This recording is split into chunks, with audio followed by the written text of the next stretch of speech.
taking me out of the ordinary. Hello, guys, and welcome to today's stream. And today we're going to be doing a live reaction stream, just as we did yesterday to the Litecoin Summit. And yeah, I did announce yesterday that I wasn't going to be streaming today's stream from the morning parts of the summit, and I was just going to be covering that of the afternoon. And that's because I slept 4:30 a.m. and there was just no way I could have woken up in time to catch the morning session of the stream of the summit. So yeah, that's why I'm here. So today, what we're going to be doing in this stream is, of course, we're going to be doing a live react to the rest of the summit. And once we're done with that, we're going to be doing like a recap react to certain parts of the summits. For example, like some key speeches that we missed. So we're going to be doing a rewind and watching that and just like reacting to it and whatnot. Okay, so I'm just going to pull up the summit live window, and then we're just going to get right into it. Bang. Hold my mind, taking me out of the ordinary. You give me na your sanctuary. You hold me in your arms. Then just up in the clouds, jealous so that we found something so out of the ordinary. Foot guns, where you do something by accident and shoot yourself in the foot because you didn't know that this was the correct way to do things. If you go to bitcoin.com, they have a wiki, excuse me, or peg in. And as a user who doesn't know what this is, I'm like, okay, let me put this in ChatGPT. It says, what does peg in mean? Sorry, this goes against our community. MWeb is also confusing. Pool is also confusing. We need to choose our terms carefully. And ideally, we need to be consistent. Because if across the ecosystem, some people are using some terms and some people are not using those terms, yeah, great. Then when they go to a different wallet or when the experience changes, they're going to go, where's the peg in button? I don't see it here. There's a different term that uses that means the same thing, but they don't know that it means the same thing. Position where there are not many people, well, not a good position. We want it to be a better position where there are not many wallets that are yet and web capable. There's three primary ones: Stack Wallet, the one that I make, Wallet. That's three. That's three. Guys, Nexus Wallet guys, Cake Wallet guys, we should be able to get this, guys. The three of us. Let's talk. Come on. And we have been talking, and I have sent Telegram messages. People are like, well, okay. This is the way that Stack Wallet does it. And I will say, this is objectively the correct way. We have one button. One button. The other ones, Cake Wallet and Nexus Wallet, they want to give you the choice, and that's totally fine. You can put, let's say you have 10 Litecoin, you want to peg in 5 Litecoins. You want to leave 5 on the public side and 5 on the private side. So you press peg in, or you enter that flow, put in 5 and put peg in, and then it does a thing, and then you have the 5 and the whatever, and then you can keep those separate. And it gives you the choice. It gives you the choice how much to do. All of that is still possible in Stack Wallet, but we have one button. And I'm not married to this term, so if you have a better term, please tell me. Privatize. Privatize, interesting. You click that button, and all of your Litecoin that is in that wallet gets swept to MWeb. Why do we do it this way? Because grandma, or my mother, or anybody who's using this, their use cases, the use cases of the general public is not, well, I want this much public and this much private. They're like, oh yeah, I want my funds to be private. Go ask somebody, say, hey, how much of your bank account would you want to be private? Do you want some of it to be private and some of it not? They're like, no, I don't want anyone looking at my money. Any of it. That's my business. That's the normal model. So we build into that knowing that's what people want. Ooh, I'm running out of time. Got to be quick. One button, privatize funds. You tap it, it privatizes them all. Again, you can be an advanced user about it. You can kind of paste in an MWeb address and just send some of them, or vice versa, or whatever. But we want that crowd to be big. And it needs to be one step to do it. Not 3 steps, one step. We want it to be big, and we want it to be homogeneous. So we did it in what I consider the correct way. I encourage the other wallets to do similarly. Again, I'm not married to this term. It means something kind of funny. You know, we're used to it meaning something in a government context, but I don't really have a better one. But it'd be great. It'd be great. It really would if we can get consistent terms and stupid simple UX across all of the major Litecoin MWeb wallets. Because if we don't, we are really, really, really making things difficult. Okay. I actually don't have time to go over the risks because the monitor is saying I got 15 seconds. So questions. I have like one question. The other way around button. Privatize. So to go from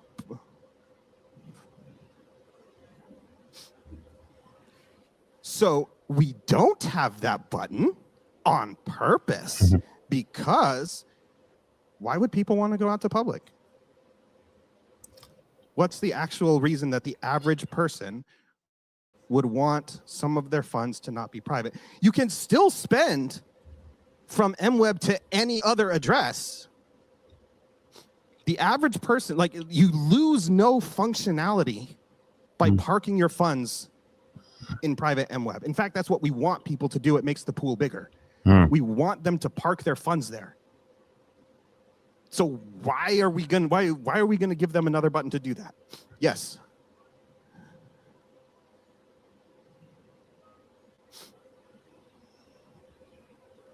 Okay, that's a good point. For those of you who didn't hear, he said when the fees are very high, sending from the public chain to a public chain address is cheaper than like MWeb to somewhere else. That's what you said, right? So that is potentially a reason.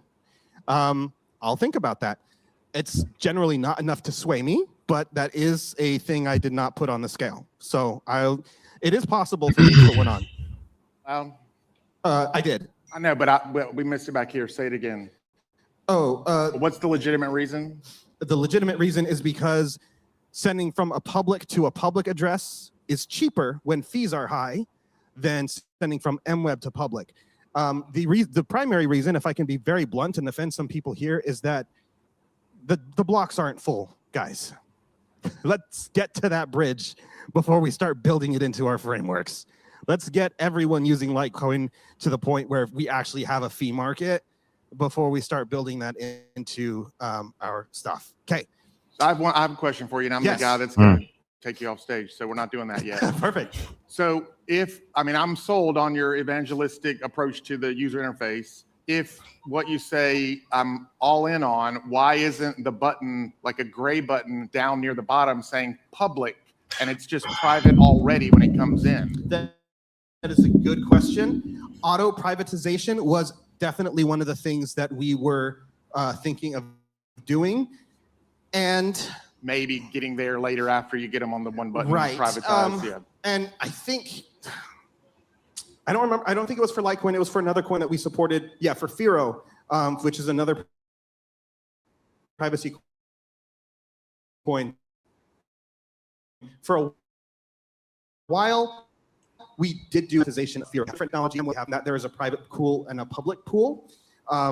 And we did the auto privatization, and ultimately we rolled that back because it confused users. And once again, all of this is very objective. It confused users, and they would message us like, "Oh, I don't remember pressing, or I don't remember sending this to the Spark stuff, but now it's all Sparkified. So what's going on here?" We don't want to confuse users. So if they are expecting it in a public address, let it arrive publicly, and give them easy access to privatize. I see another question. I don't have time, but you can come talk with me afterwards. Thank you, everybody, for listening to me rant and rave. Great job. Okay. So I didn't catch this speech, but the part I did catch, it makes me remember I when like Apple came out with like the G4, maybe. I like the fact that he he made That was like a essentially flower power a G3 point, like a iMac, and then they came out with suggestion G4. I that think we should when have OS 10 was just first one made by word, just Apple. like one term that we use for the whole private Litecoin thing. I mean, some people call it MWeb, and some people call it private Litecoins. I don't know. I think I mean, for the ecosystem and from a perspective of branding, I think it's I mean, it's just much better. There's just one term everyone uses and not like multiple ecosystem terms. But now he's coming up with privatize, which I think is interesting because like now we have some people who are saying MWeb and Pagan, and some people who are saying private Litecoin and maybe Mask. And now he's saying privatize, which is like, okay, we should get one, but now you're suggesting a third. How are we gonna do that? Like, how are we gonna work around all that? Like, oh, come on. But yeah, I mean, it's a good initiative. Anyways, it's a really good one. We should have just one in the ecosystem, at least for the sake of community coherence. We should have one. But yes, let's get back to this. Me from seeing anything from anyone else, I would vote for it. We've got, So like, the anyway, daddy great vote. job. Diego is energetic about what he's energetic about, and is contagious, and he's fun to be around. So I feel like he kind of opened up a little war with Cake Wallet and Nexus, but that's good. That's healthy competition. That's like the Taco Bell owner putting it right here, and then the Chick-fil-A owner putting it right here, and then we benefit from the prices. So we're going to benefit from our wallet use as users if we have a wallet war. Speaking of which, Loesch, I've got a concept. It's not the answer yet, but I feel like treasure chest visually somewhere is in the name. Like it's like a locked pirate treasure chest that we find, but I don't know, like black box wallet kind of was in my head too, but then that feels like a plane crash. But it's what survives the plane crash, right? Like, so I feel like I want my wallet to survive, but I don't know. Then a locked treasure chest just felt like a good thing, but it's a little bit cheesy right now. So we got to figure it out. The name of this web wallet. But all right, we're moving on to Ivan Escamala Rodriguez. That felt kind of close. Oh, he gave me the okay sign. Spend Litecoin anywhere, unlocking everyday purchases with Coinsbee. Ivan, a techie at heart, he's been digging down the crypto rabbit hole since 2015, which is 170 years in crypto years. He participated in conferences and meetups in El Salvador, in the United Arab Emirates, in Germany, and Mexico. Currently, he helps users worldwide turn their digital assets into real-world value together with the Coinsbee team. Please welcome Ivan to the stage now. You can start his timer at the start. Like, give him his full time, because I kind of ate up his time a little bit. Thank you, Martin. Yep. Great. So, gode dag, like they say here locally, good day, but also good morning, good evening to those joining from online. Hi, Mom. Well, I don't know. I don't think my mom is watching, but well, as the introduction already said, I am, maybe not the most experienced, but also not a newbie into the crypto bubble. No pun intended. I am glad to be here because these type of events always make me excited and get me really motivated to continue building, to continue spreading the word and telling people about the cool stuff behind the different types of solutions that are out there. But without going any further into this, let's jump straight into what I want to present to you today. I will not be talking so much about technical details or speculation or anything on that. I will be focusing more on the utility part of the use of Litecoin and share with you some interesting insights. And if you stay until the very end, I even have some surprises, some announcements, and hopefully let's get excited about it. And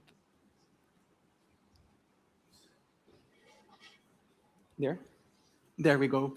So before we actually start and before I tell you about Coinsbee, if you have not heard before about Coinsbee, let me tell you a very, very brief story on the context on what happens when people want to use their crypto or when they are trying to get started and get the value, the real world value about crypto. The thing is that around 1 out of every 6 persons in the US or here in the Netherlands, they interacted in some way or another with crypto. And these people are everyday people like you and me, or they can be merchants that have their own mom and pop shop. They can be someone who is running a franchise. So that's the number we're talking. On the other side, there is a gap because the security and the concerns regarding safety are there. And this is what we see on the right-hand side of the slide. And when we have this gap, we need some sort of bridge, something that helps these holders or these users of the digital asset to connect and make use and get value out of it, but keeping it safe, keeping it simple and easy, and yeah, to some extent, comfortable, that it feels like something they know. And this is what Coinsbee is about. It's an online shop that allows users to turn their digital assets into real world value. But more on that later, and especially more on how the Litecoin shoppers like to spend their Litecoin online. Exactly. So as said, there is the bridge between a holder or someone who has a digital asset and a shop that perhaps is not yet accepting the token, is not yet onboarded fully, or simply doesn't want to handle the difficulty, the risk of operating with crypto or holding safely that crypto, as we have been discussing in this panel or in this conference for a while now. So yeah, this is the reason that this is the topic that we want to assess, and the reason that we want to keep the users happy and yeah, satisfied when they are thinking about getting a pizza or buying flowers for their friends. Because who doesn't want to get usage from the real world with the hard-earned assets that they mined or that they bought some years ago or that they got luckily because they found a wallet on the street? So let me tell you about some examples of very popular brands. Most of them here are global. Some of them are more localized, like Macy's in the US. It's a department store where you go and buy your shoes or these type of things.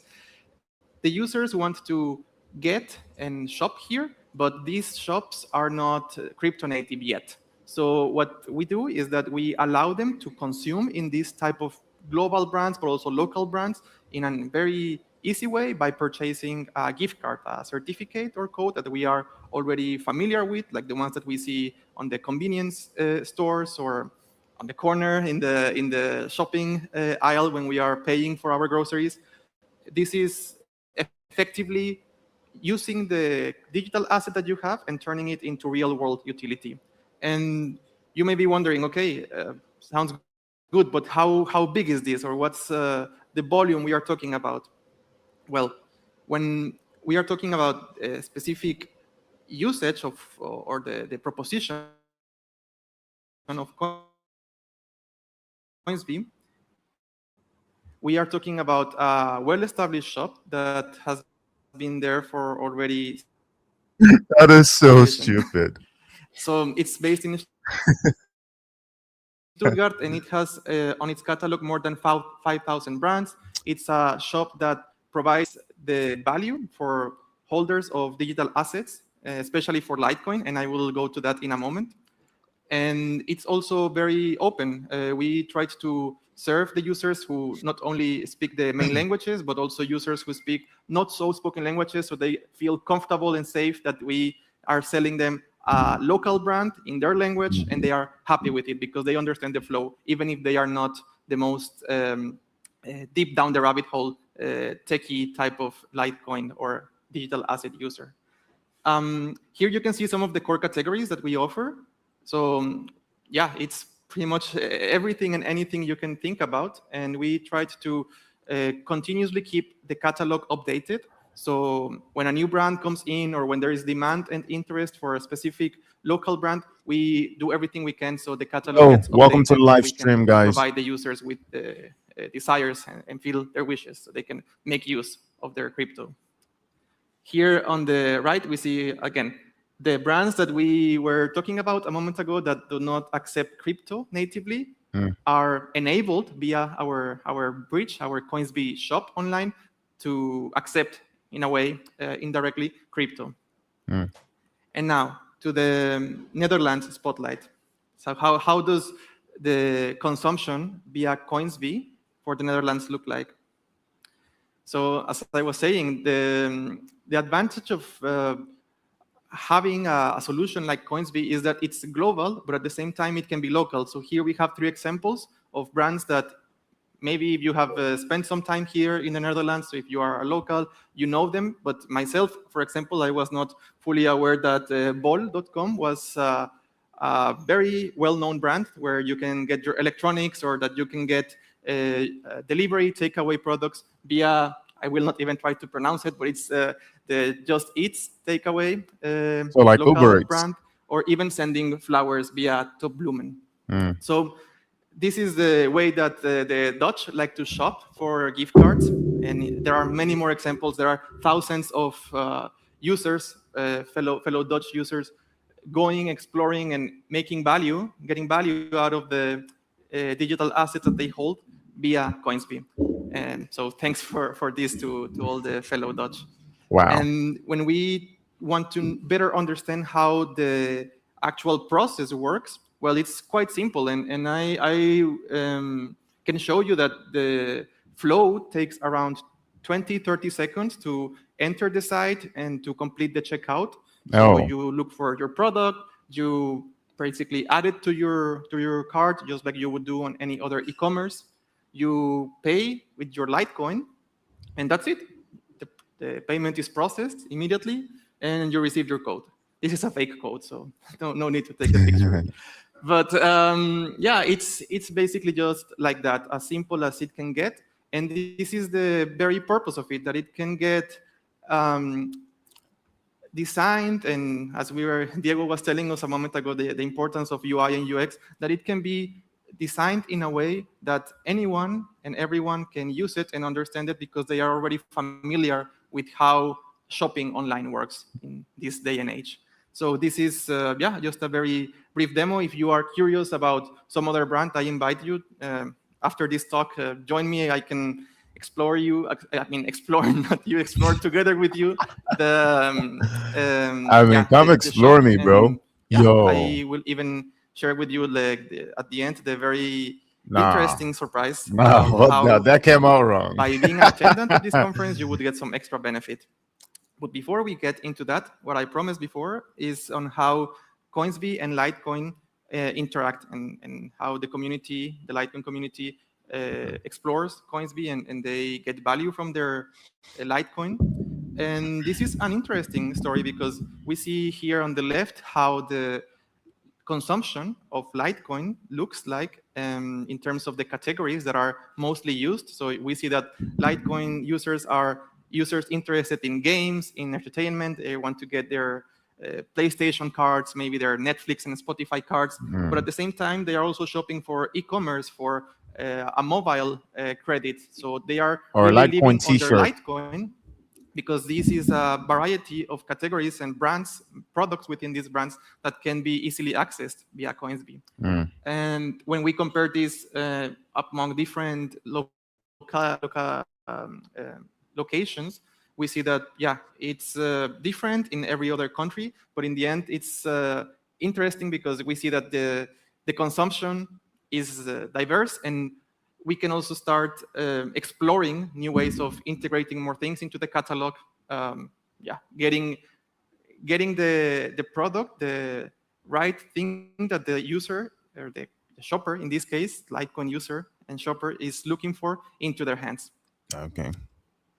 And to conclude a bit on how the Litecoin everyday usage goes to, I want to also bring some support here on the bottom with what the customers are already saying. They have already published hundreds of reviews saying that, it works. It's just simple and easy. We are happy with it. So this is it. I think that it can get simpler than that. And I like this, I think, a meeting point between an innovation, bringing the value of digital assets together with something that is well-tested, well-known, and familiar, like online shopping and gift cards, and delivering an hybrid, new experience that makes the consumer, the user, happy. And to show you that, we are, it's not only love and everything in a beautiful new world, there are also challenges that need to be addressed, and we need to stay conscious about this. We have heard in this conference many things about the threats and the security, and this is at the same time challenge that is known, but at the same time it's something that we feel that is proven to bring value via an alternative like Coinsbee, because then a user can get to access the value of a gift card, a digital service that they are looking for, without having to deal or be worried about the safety aspect. And the same goes for the merchant. The merchant can have access to the exposure and getting the customers who are crypto customers without having to deal with these risks. And yeah, with this also, I want to take the chance to thank the Litecoin community. Litecoin was one of the first digital assets that was introduced in the shop in 2019. And since then, it's great to see that it has been not only a high volume currency used in the shop, but also a very stable currency. So while others come and go, have their spotlight for a month or maybe a year, Litecoin has consistently endured. So let's give it a round for that, for the Litecoin usage. That's how we freaking do it. Okay, that's what they call longevity. So once again, thank you Your favorite for crypto that. cannot And, relate, man. Again, Coinsbee is there as an app for your phone, as a website, but we kept getting more and more requests, questions, feedback about how could we make it even easier for those builders that were already getting the different type of solution, like a platform for rewards, like a crypto wallet. How could we provide the value that Coinsbee has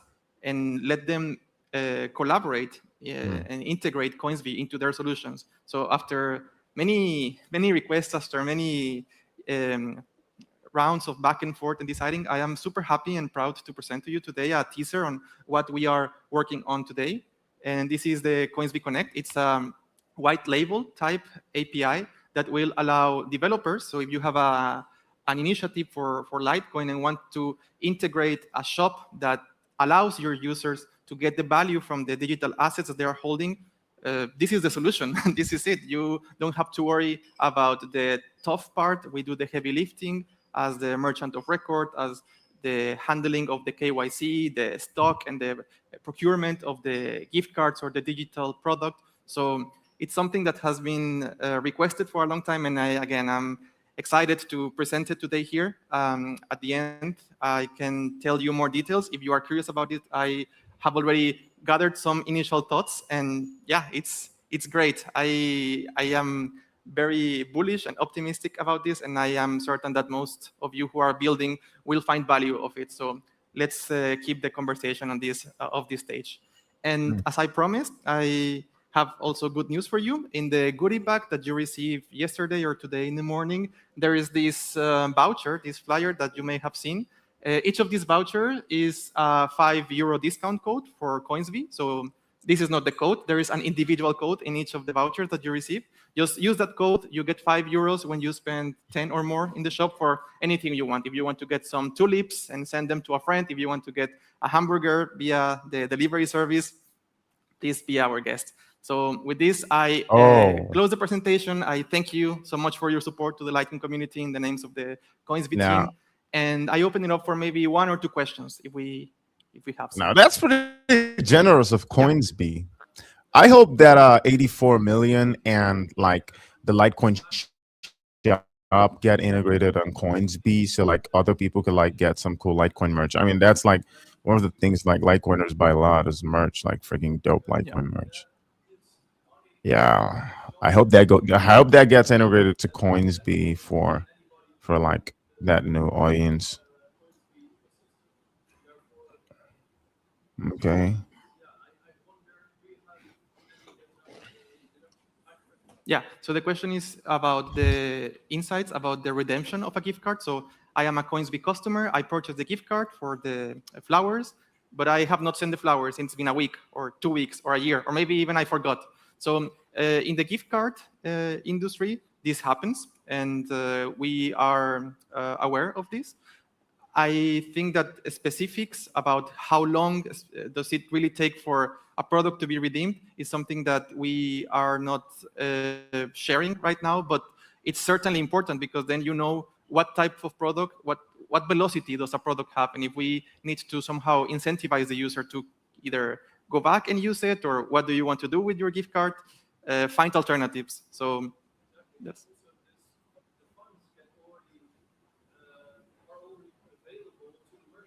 Yes. And that means they don't have to send any product out, and you do have money. So therefore, that's maybe something. Yes, this is certainly a well-known situation and dynamic, not in Coinsbee, but in general in the gift card industry. Yeah. Follow-up question over there? Oh, okay. Yeah.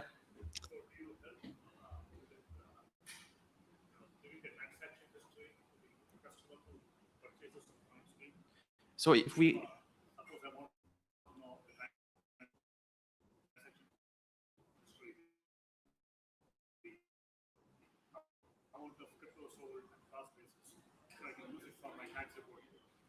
that they have made. Yes, so one thing I forgot to mention is that you can use Coinsbee as a guest, so no KYC for given conditions, but you can also create your own account. You can, with this created account, sign in and have access to your history, export that as a PDF, what you need. But if you want to get something more specific, you can write us and we can see how we can help. Is there a cap on that? Like, is there like a cap on that? Like, you know, you can... Okay. Thanks, Marty. Take that. Yep. Great job. That's a great one, actually. I like the presentation. All right. by So real quickly, I by- wanted to go over one thing here at the facility. I don't know if y'all are aware of this, but if you go downstairs and around down to the left in the men's restroom, there's something in this Netherlands that I've never seen before. At the it's not in the ladies' restrooms because I've never been in a ladies' restroom, but I'm assuming y'all don't have the stand-up urinals. But I know it's Europe, so I wasn't sure if that was. They're always ahead of us by 10 or 15 years in America on things. But there's a little sign by the stand-up urinal, if we could get that up there, right there, and it's pointing. So I didn't want to have the urinal like in the picture, but that's the urinal. See it? And then we'll zoom in on that sign, and this is like, get a grip, dry your drip with the pee wipe. So this afternoon is sponsored by the pee wipe here at the Amsterdam facility. I've never seen this, but I feel like my great aunt, who told me when I was 11 years old, when I came out of the restroom and had embarrassingly spilled restroom items all over myself that came out of my body, she said to me right to my face, it was always crazy to her that boys could make such a mess with such a handy little gadget. So anyway, the pee wipe is a European thing that my mother and great aunt would probably be thrilled that we brought back to America. So if anybody on X wants to start an American business, you could contact Mrs. Simpson in Spring Valley in Columbia, South Carolina, and my mother would probably be thrilled for that to be a thing in America. Pee wipe. I thought that was worth sharing with everyone. Don't you like just shake it off? Shake it. That it was worth sharing. Men, have you noticed it already? Though? Did you see it? Did you use it? Of course, of course. This is awesome. Yes, great. I didn't. I was like, I don't want to touch anything in here. This is, no, I'm just kidding. I used it. I don't know. Sometimes there's more germs on the things in the bathroom, and I just want to get out of there. I don't know. Anyway, are you a germaphobe, bro? Cryptographer from Stack Wallet, and I had a lovely conversation also from Las Cruces, right? Las Cruces, and the brother of Diego, right? This is Rigo, which is awesome that I met you downstairs. He's a mathematician, which is crazy how smart he is, and he chose to hang out with like this industry and stuff when he could do anything. He could work for NASA. He could do whatever he wants, and he's like, no, I want to do cryptology for this industry with my brother. MWeb Technical Analysis Review / paper. Rigo, come on up here. Oh, wow.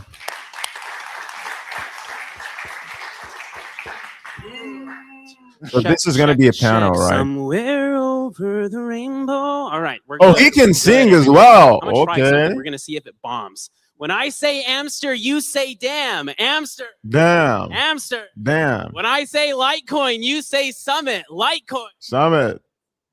Litecoin. Summit. Had to make sure you guys were paying attention. Let's make sure this works. There we go. Yes. My name, let's go back. Do I have to press it really hard? Okay. Hard, huh? It looks like Aldo, Well, by the way. that's how it goes. My name is Rigo Salazar, as stated. Yes, Diego is my brother. Yes, he is my boss. Yes, that kind of sucks. So, I am a mathematician with a master's in math, obviously, cryptographer with CipherStack, which does a lot. Design, development, cryptography, and infrastructure. I'm obviously in the third of those categories. And this is my TED Talk. I can't go back. There, no, it's worked. There we go. Bird's eye view. Expanding MWeb's underlying tech beyond itself. So let's do a little bit of story time, all right? It's last year, October 2025. Diego asked all 4 cryptographers under his employ, hey, I want you to look at every single privacy coin. I want you to compare them, look at them, feel them out, see their pros, see their cons. So we were looking at Monero, we were looking at Firo, Zcash, and we were looking at MWeb. And something that we noticed is that there was not a lot of aggregated information about MWeb. You could look at the lips, you could look at forum posts, but there was not a streamlined place to find information about MWeb. And that was a bummer because they were like, okay, well, we have some information on these other coins, but not a lot everywhere else. And as we were talking about this during the meeting, Diego, who happened to have David Burkett's Telegram, messaged him and said, hey man, we're talking about MWeb. Would you happen to have a chance to kind of like be up for a meeting or something? And David messaged back like immediately. And so 20 minutes after the meeting started, David actually popped up into like our Zoom Jitsi meeting. And we were like, who's this guy? And Diego was like, this is David Burkett. He was responsible pretty much for MWeb. We're like, oh, perfect. This is incredible. And we were just asking him questions. And I will say, that immediacy of David's response was the fastest he has ever gotten back to us. So we really appreciated David. But all right. So in our meeting, David popped in. He was chatting with us. He walked us kind of through MWeb. And we were like, okay, this is really cool. And as Diego was listening, he was like, you know what? I think we could make that aggregated source, that kind of streamlined guideline, the recipe book, the MWeb for dummies, if you will. And so he proposed to Litecoin. And he said, hey, what do you think about us doing this for you guys? And they were like, yeah, do it. Please, please, please. And so our team was hired, and the 2 yahoos that were there is on the left, Luke Shermowski, my pal. The resolution's not great. On the right, that's me. That's my passport picture. That was just the nicest picture I kind of had. I promise I'm usually a little bit more cheerful. I'm not that stoic. All righty. So we call this the grimoire because we're kind of nerds, all right? So from here on out, I'm going to be calling this comprehensive guide, the recipe book, we're going to be calling it the grimoire. So we are assigned to it, blah, blah, blah, blah, blah. We define it as a mathematical roadmap. And what this means is we want to show what MWeb is about, but mostly we want it because we want to be prepared for the future. We were talking about quantum a little bit earlier, but the thing is, without a lot of resources, without a lot of a proper understanding on how something works, it's hard for other researchers, other independent cryptographers to get involved and to get like, I don't know, to just be interested in what's going on and try to expand on it and try to invent more things. And so that's what our ultimate goal was. I'm getting messed up with my notes, excuse me. So yes, it is hopefully a step for the future with more than anything. And with that, this is not even half my presentation, by the way, all my notes, just so you know. So I want to briefly talk about just kind of the importance of new technology from a mathematical perspective. So if you look at, there we go. Cryptocurrency is If we look 40 at years old. cryptocurrency in general, it's about 40 years old. Kind of the groundwork was set in the 80s with David Chum introducing eCash with, and then obviously with Bitcoin in 2008. And then moving on, cryptography is about 100 years old. It moved from primarily a government-based science during the World Wars to kind of towards the 70s, more of a publicly studied and kind of widely shared kind of research area. And if we look at, come on, there we go.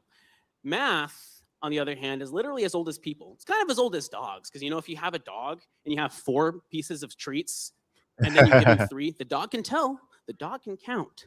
So math is ancient. And the reason that I bring this up is that in the 1500s, 1600s, and so on, there were a lot of very smart people who were just making math for fun. Yeah. They were just doing some crazy stuff. And from that, we got cute little things like Fermat's little theorem, elliptic curves, stuff which was cool, it was quaint, but it had very little utility until, 400, 500 years in the future, it is currently the basis of modern cryptography.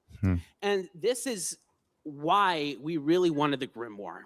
Because yes, we want, again, a roadmap showing what MWeb does, but we want people to understand it to the point that you could actually do more with it. Because the technology in MWeb is really freaking cool, and we think that it could have utility elsewhere. So briefly, there we go. The structure of the grimoire. There we go. I'm going to share it here in a second, but the structure is pretty briefly the history of MWeb and Mimblewimble, the mathematical preliminaries. So if you were here for David's talk yesterday and there was some group theory, there are some of that involved, a general overview and a detailed overview, and lastly, some security guarantees. You can find it actually on our GitHub, so I will give you a second to scan that if you would like. So if you scan that QR code, you will actually be able to get to our GitHub and find the grimoire and read it for yourself. And keep this QR code not just in your phones, but keep it in your brains, because we're going to kind of go back to it here in a second. And blah, blah, blah, blah, blah. You guys can read it on your own. I'm not going to fully go into that. But I want to talk also about MWeb's role in the privacy space. Because full disclosure, our team does a lot of work with Monero, specifically with FCMPs. We've done a lot of audits with them.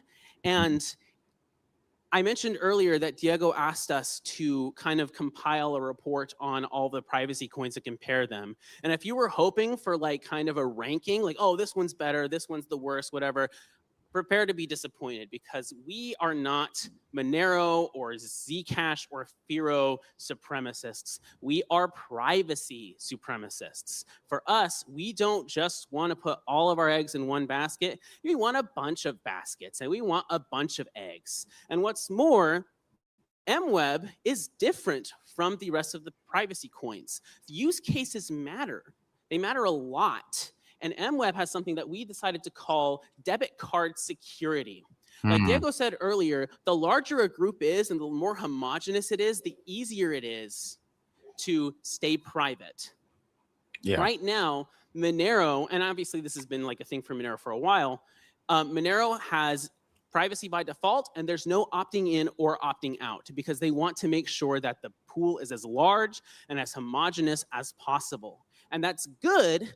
But Monero comes with drawbacks. There are a lot of delisting of Monero from a lot of the major current cryptocurrency kind of exchanges, which Litecoin does not really have.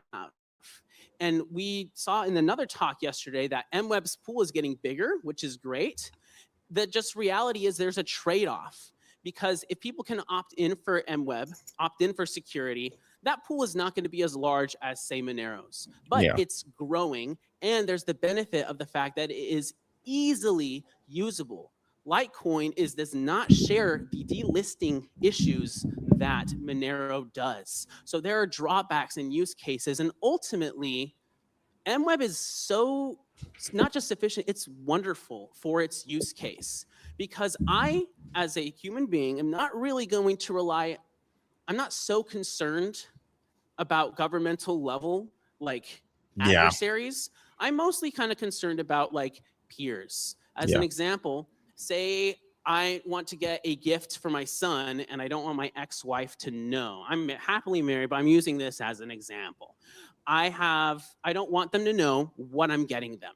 I don't want them to see what I'm buying or how much I have left. And if I have this debit card security, even my wife, if she's ex-wife, she's looking through the pool, it's small enough, but she doesn't have the resources to really heuristically or statistically kind of narrow things down. Yeah, So that's more than sufficient for my needs as just a random guy. exactly. But I want to go into kind That's of how what the rest of this MWeb talk's going to provides. go. I've already been talking a lot, so I'm going to zoom on by. The technology in MWeb, like I said before, is really fun and really cool. And here are, as we have been writing the Grimoire, just 3 ways that we think that the privacy can kind of be, not privacy, the technology can be extended or explored further in not necessarily MWeb, but in different use cases, different coins. And I'm going to list them out 1, 2, 3. We're going to look at addresses, and then we're going to look at extension blocks as both a prototyping tool and as a nested structure. So first off, MWeb, and you can read this in the Grimoire, uses Bech32 addresses. For those that are unfamiliar, this uses BCH codes in order to provide error detection and error correction. What does that mean? If you go back to our QR code, this button wasn't working, so I'm not going to do that very well. If you go back to our QR code, and if I actually covered part of that QR code, and you were still able to scan it and get to the right link, that is an error detection. Oh, you can't read the whole code. And correction, it will still take you to the same link. This is why years ago, when you were watching a DVD copy of 2003's Finding Nemo directed by Andrew Stanton, and there was a big scratch on the DVD, you could still put it inside the DVD player and still watch most of the movie because there's error detection and error correction. So the immediate question that arises is, why BCH codes specifically? There are a lot of different types of codes which could potentially be better. And the thing is, here is a small list, because I have to zoom through. I have 5 minutes left. There's a bunch of codes. There's a bunch of different families of error correction codes. And it is not by any means exhaustive. For MWeb, Bech32 addresses are more than sufficient. They're perfectly fine for what they need to do. And honestly, in cryptocurrencies, the biggest use case is detection. Like, hey, localized failure, you put in an address wrong, correct it. Yeah. And you don't necessarily need the correction part, like, automatically. But Bech32 is capable of detecting 4 errors and correcting 1 error. It could be the case that there are other error correction codes which can detect 6 or 7 errors and correct 2. 6, 7. So this is pretty much a low-hanging fruit in terms of like, why don't we try a different code? And again, not necessarily in MWeb, but definitely in other cryptocurrencies. The next thing I want to talk about, I got 5 minutes to go, extension blocks as a prototyping tool. Because MWeb is really cool because of the Mimblewimble portion, but I don't think enough people focus on the fact that extension blocks are actually really cool. Like, you can just append another type of block structure onto a currently existing chain, and the possibilities are almost endless with what you can try to do. Yeah. So the way MWeb does it is that we have these opt-in features, and so you can have this functionality that a user can opt in for. And this allows you to implement cryptocurrency to remain compliant with different regulations. But what if you kind of use extension blocks as an alternative to a testing net? Yeah. What if you have a smaller cryptocurrency that's like, we want to kind of try this new technology, but we're a little unsure of it? What if we just kind of put it on top as an extension block to have users opt into it instead of making a test net or like kind of a hard or soft fork? And this is a question that we've asked. Like I said, we've been working a lot on FCMPs. And what if a smaller cryptocurrency, once we get FCMPs out the door, what if they're like, I would like to add that security to my cryptocurrency?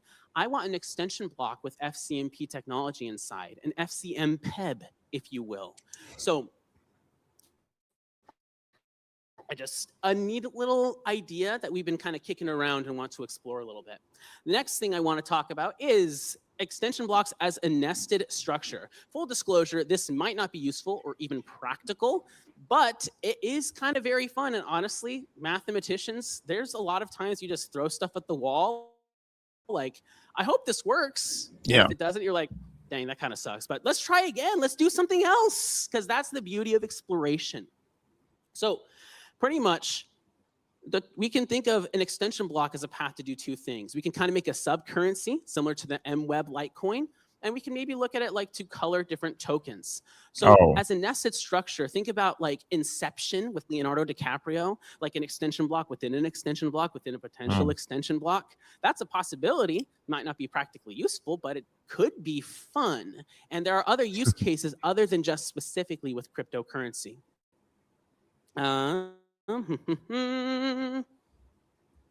Yes, you can use this to kind of like handcraft a currency to kind of your own specific demand.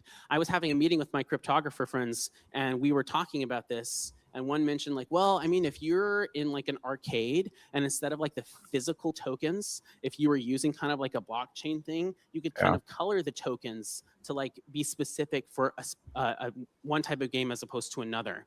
And I have a little graph here. Unfortunately, the resolution is not exactly what I want, but if you look at the top one, we have the regular cryptocurrency and the extension block to the right. But if you go down, we can kind of have two potential layers. And I'll use this colors a little bit, so a little easier. If the one on the left is red and the one on the right is going to be like blue, and then as you split it up into a further sub-block, we can kind of like color them on the left side with like make them lighter or make them darker. And you can kind of have different gradations of this thing. Again, might not be practically useful in a cryptocurrency context, but extension blocks are really neat. And we love the idea of exploring and kind of like sharing our exploration and getting other people involved in that process. So I have 1 minute left and I have time for maybe 1 or 2 questions here, but we can talk afterwards because I love chatting. I love talking with you guys, you specifically. Any questions? Yeah. I want to know if like extension blocks, there's multiple, extension blocks within the extension blocks are just going to increase the size of the nodes, because it just sounds like it's because that's going to need a lot more compute, a lot more like storage capacity. Yeah, that's not necessarily. I mean, just like with MWeb, it's in the name, so that's why I primarily use it. So there's not really a reason for my disqualification of that term. No. I guess that's it. All right. If you guys are shy, and that's fine, I'm a little shy too. You can talk to me afterwards, and I would love to hear from you. Oh. That's it. All right. Awesome. Great job. And if you are shy and you choose to talk to Rigo afterwards, we have rooms dedicated to that just on the other side here of this room, as opposed to the back of this room, and put that mumble into the video that's going out to X. It'll be awesome. So we are moving right along, heading towards this end of today. So our next speaker, Zay, is going to do a talk called "Stable is Not the Same as Sound." Zay is a product-obsessed builder with technical and design depth, shipped multiple products from zero to scale with lean teams. I like that. That's like the politically correct saying it by yourself. Like, no, I'm not kidding. But anyway, making crypto disappear through optimal user experience. I feel like that's the theme of today. That's How can we make it so ubiquitous in our phones to tap, where we think we're making a parlay bet in our fantasy football app, and instead we're spending like coin. That's the goal of this, right? That's what we're trying to accomplish. Please welcome Zay. Thank you, Marty. So the big green button, right? Oh, this is the guy from Maka. Okay. This is very nice. Thank everyone for being here, for staying here so long until the end almost. Thanks to the Litecoin Foundation for having us here, for giving us this amazing space. In behalf of all the Mocha team, thank you. And I hope you like what I'm going to talk about. Stable isn't the same as sound. How Litecoin competes in a stable coin world. First of all, I'm not saying that stables are bad. I'm just trying to explain how can Litecoin compete and even win in some places or markets against stable coins and how they're being used today. That's what I'm going to try to explain or share with you right now. Yeah, I guess this guy spoke yesterday. Stables I really like him. solve a problem. For example, payroll predictable. They need to be predictable. If you want to do your payroll, if you want to get your money, you're a merchant and you want to get paid in stables, well, you at least manage to ride the wave of going ups and down in the market, and you still have your value and you can pay your payroll, if that's the idea. Or if you need to, by the end of the month, you need to pay a merchant or someone that is bringing you whatever you need to manage your restaurant or your company, like you need to pay for services by the end of the month. Well, you expect that the money that you charge at the beginning of the month, it's still there, and the value, it's still the same practically. Well, with this inflation, not that much, but yeah, practically stable. Also taxes, like it's a pain to tax if you don't know about crypto and like prices going up and down, and you're just a merchant trying to sell your groceries, selling your dishes, your coffee, and then by the end of the month, you need to go to your accountant and explain them, yeah, but the first day it went up, and then the second day it was down, but then it went really up. But that day I didn't sell, so then the fourth day, blah, blah, blah, blah. Trying to account for that, it's also a pain. So that's what stables do, try to solve, and I think they do it in a pretty nice way. But the issue here is that that's great. Stables are great for settlement for a business, a normal business, someone that doesn't really know or care about crypto. The issue is that they made it the default for the customers.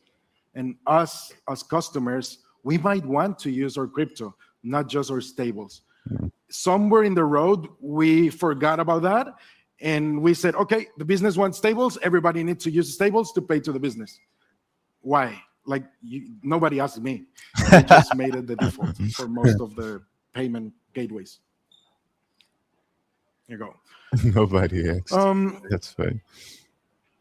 The customer has this constraint now. Like, if you go to most popular apps, the ones that are like getting more traction and like funding for VCs, and like they're the ones that are ruling now this wave, this bear market, they are like, yeah, come in, do this KYC, and now you have a Visa, MasterCard, and go and spend everywhere. That's it. And I'm gonna a little bit go deeper into that part of it, but I mentioned it in a panel before, I think it was yesterday. Let's not fall in that trap. Like, let's not just change basically the infrastructure of what's crypto and just put it in Visa and MasterCard. Let's not do that. There are different decisions in the process of thinking between the customer and the merchant. I already explained the merchant ones and why for them is really important to be able to even off-ramp easily, not only have stables, like they really need to have fiat for some stuff. But for the customers, it's not that. And there's an issue with forcing people into using stables for everything. And the main one is that we're diluting the message. Yeah. Because if everyone is using some solutions, like someone mentioned Flexa before, the business doesn't know that they are accepting crypto. So if I go to the same business and I ask them, do you accept crypto? They will say no. And it's the truth. They are not accepting crypto. They are just accepting Visa and MasterCard. So there's not people like us going and asking them every day, do you accept crypto? Maybe the first time they will say, no, I don't know about that and I don't care. But if then you go and ask them, they will say, no, but weird, that now there's two people asking me the same thing in the same week. But if everyone here goes around and asks the merchants, their hotels and everything, like, hey, do you accept crypto? Eventually some merchants will say, I think I need to accept crypto.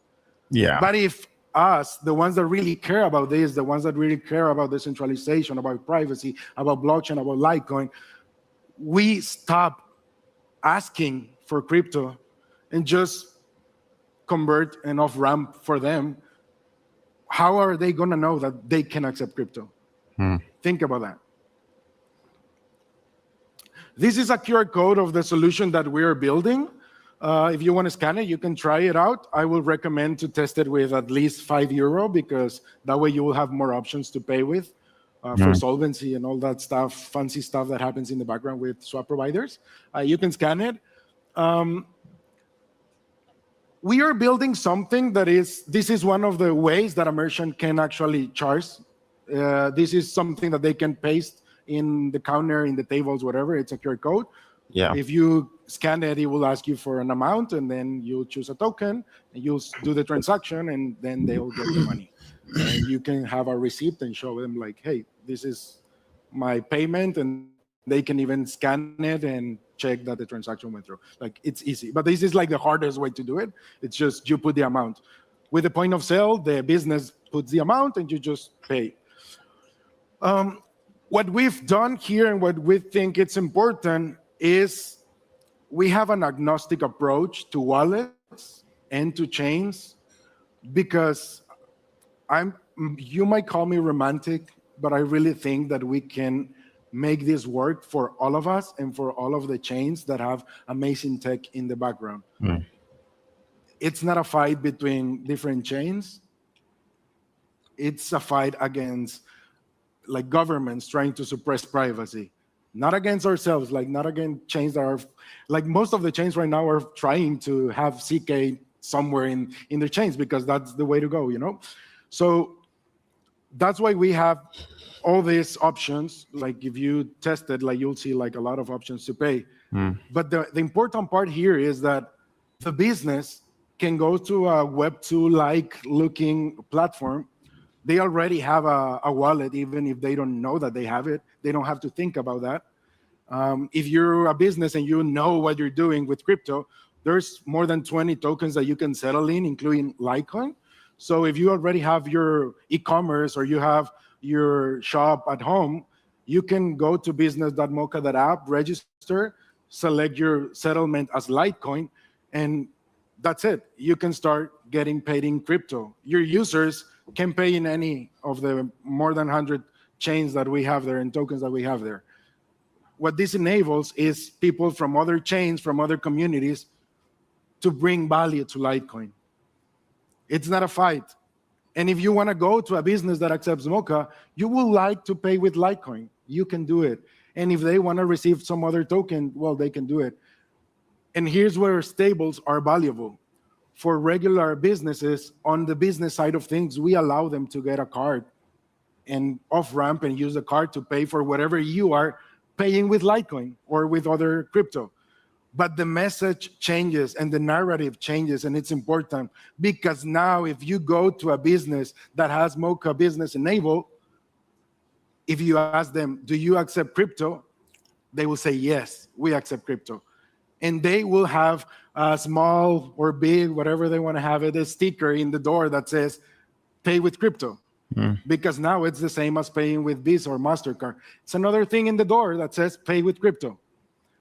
It's really easy to use for the waiter, for the business owner. They don't have to know what's happening in the background. They will just say, see success, and that's it. You can go, like you paid. So that's important. Now, imagine this for just one moment.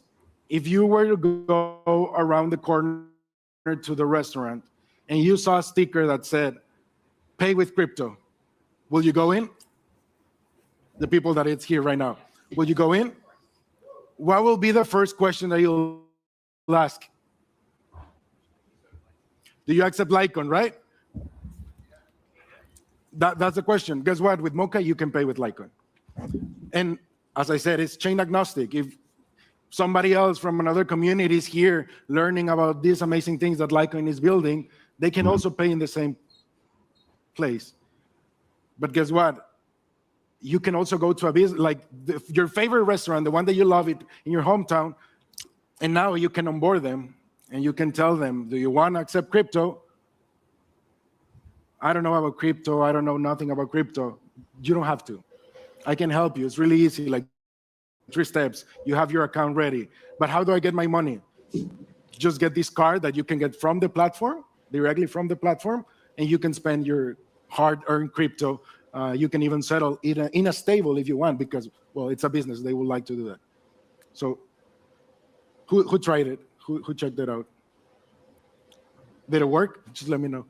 It's not working. There you go. One terminal, any wallet, any supported asset. This is important. We as Mocha are trying to bring the community together, not split it more. So we are not forcing you to pay with any wallet. We are not. We have our wallet. We have the Mocha wallet, and we don't want you to pay with only the Mocha wallet. And this is a closed protocol, and you have to implement us, and that's the only way to pay in all these businesses. No. If you test it and you select Litecoin and hit next, it gives you an address and an amount. You know what to do with that. You get an address, an amount. That's it. You can do it even in centralized exchanges or centralized wallets. Like if your best friend happens to have one of those big centralized wallets, they can still go and pay in the same restaurant. So I'm not blocking any wallets, and I also want to invite the wallets that are being built here in the Litecoin community. We have APIs that make this step even easier. It's just select the token. If you're a Litecoin wallet, like an only Litecoin wallet, you can jump that step and just ask for the fingerprint or whatever way of authenticating the user that you have, and that's it. It's just simple enough. So, stable by default, Litecoin by choice. I will need your help, like I will need the help of the community talking about what we're building. And what do you get in return from us?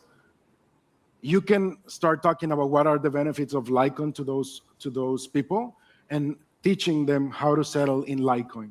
So maybe when you approach a business, the business will be like, yeah, I want stables because that's what I want.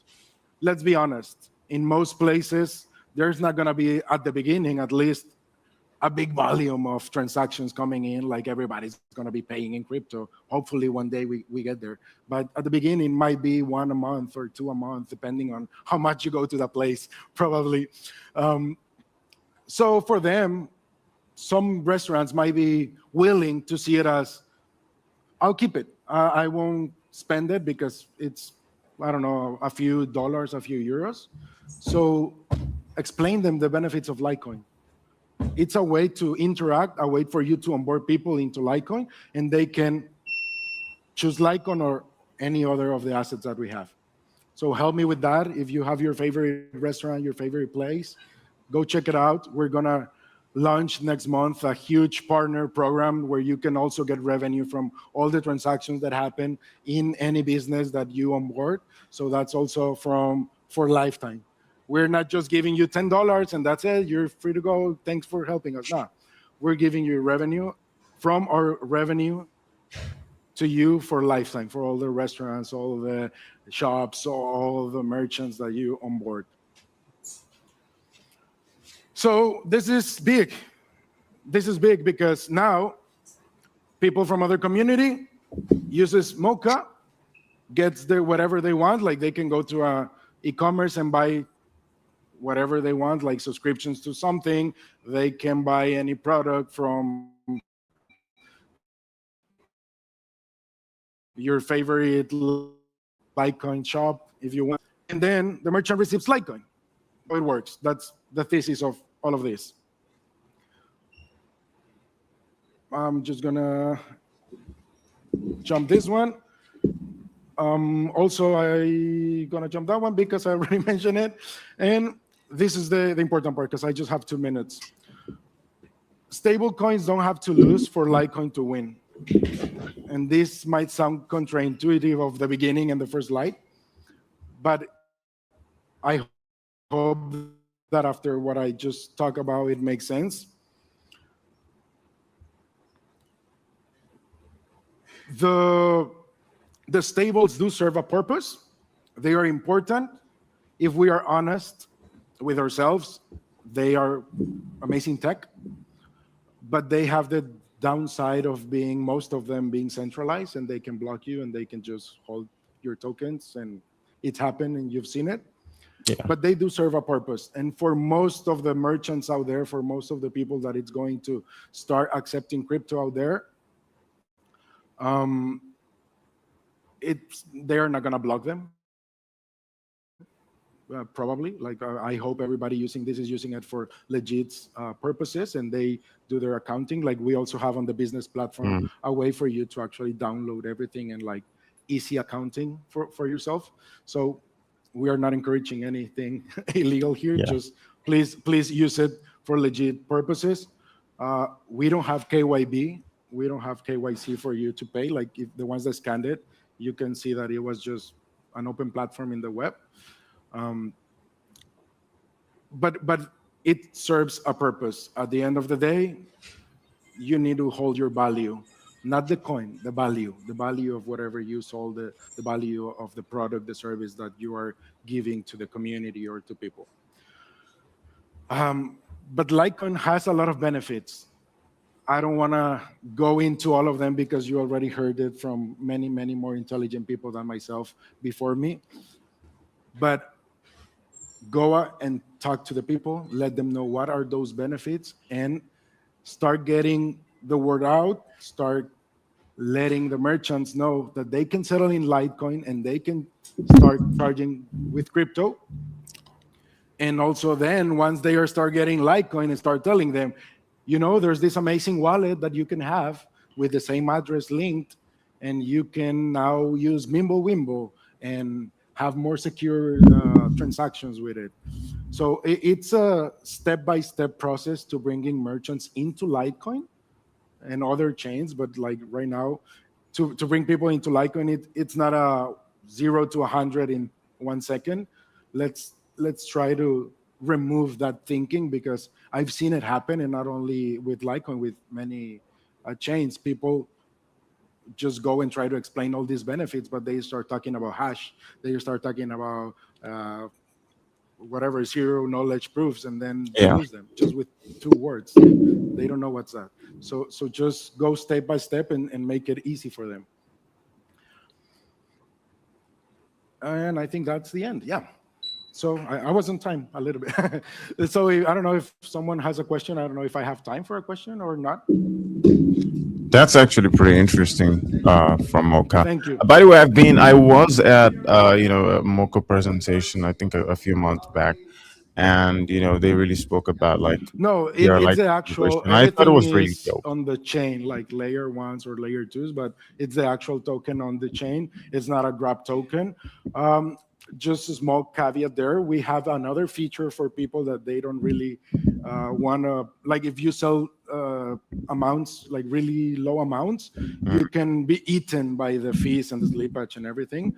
So we have another solution that you can opt in if you want, and that way you have a grab token and you batch them out, and then you get paid on the actual layer, like real token. But that's just to reduce the amount of, like in percentage, how much you lose out of the fees for a business. Yeah, that's the only part that we use grab tokens, but it's an opt-in. So yeah. Okay, that makes sense.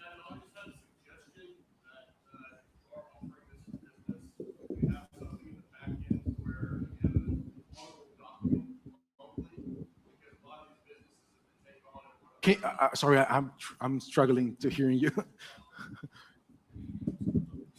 Yeah, thank you.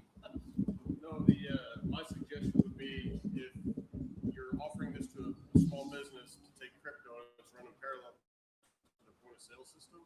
I've talked to other wallets about it, but I think that this is almost mandatory to offer. But to have an audible financial statement, like say monthly or weekly, or to have them choose however they want, but they can literally hand to their accountant.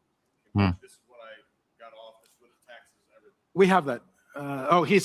He's recommending that a way to have like a monthly sheet of what you sold in crypto and which coin you received and how much it was it for accounting and taxes. I think that was, if I got it correct. Yeah. That was the suggestion. We have that. We have that in Mocha Business, In in the app. business platform. You can filter by date and like have a range of dates, and then download, and you'll see how much you charge in your fiat, like the default fiat of the business. And then you see which token you got and how much of the token you got from the transaction and the status of the transaction, like if it's refunded or something like that. So you'll get a nice spreadsheet. Like it doesn't have design, it's just like Excel CSV file, and you got all that information. And the date, that's important. That's important, the date is also there. Any other question? Nothing? Volunteer.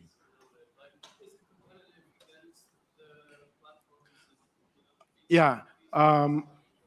He asked for those of you watching us at home or at your work or wherever you are, the bathroom might be.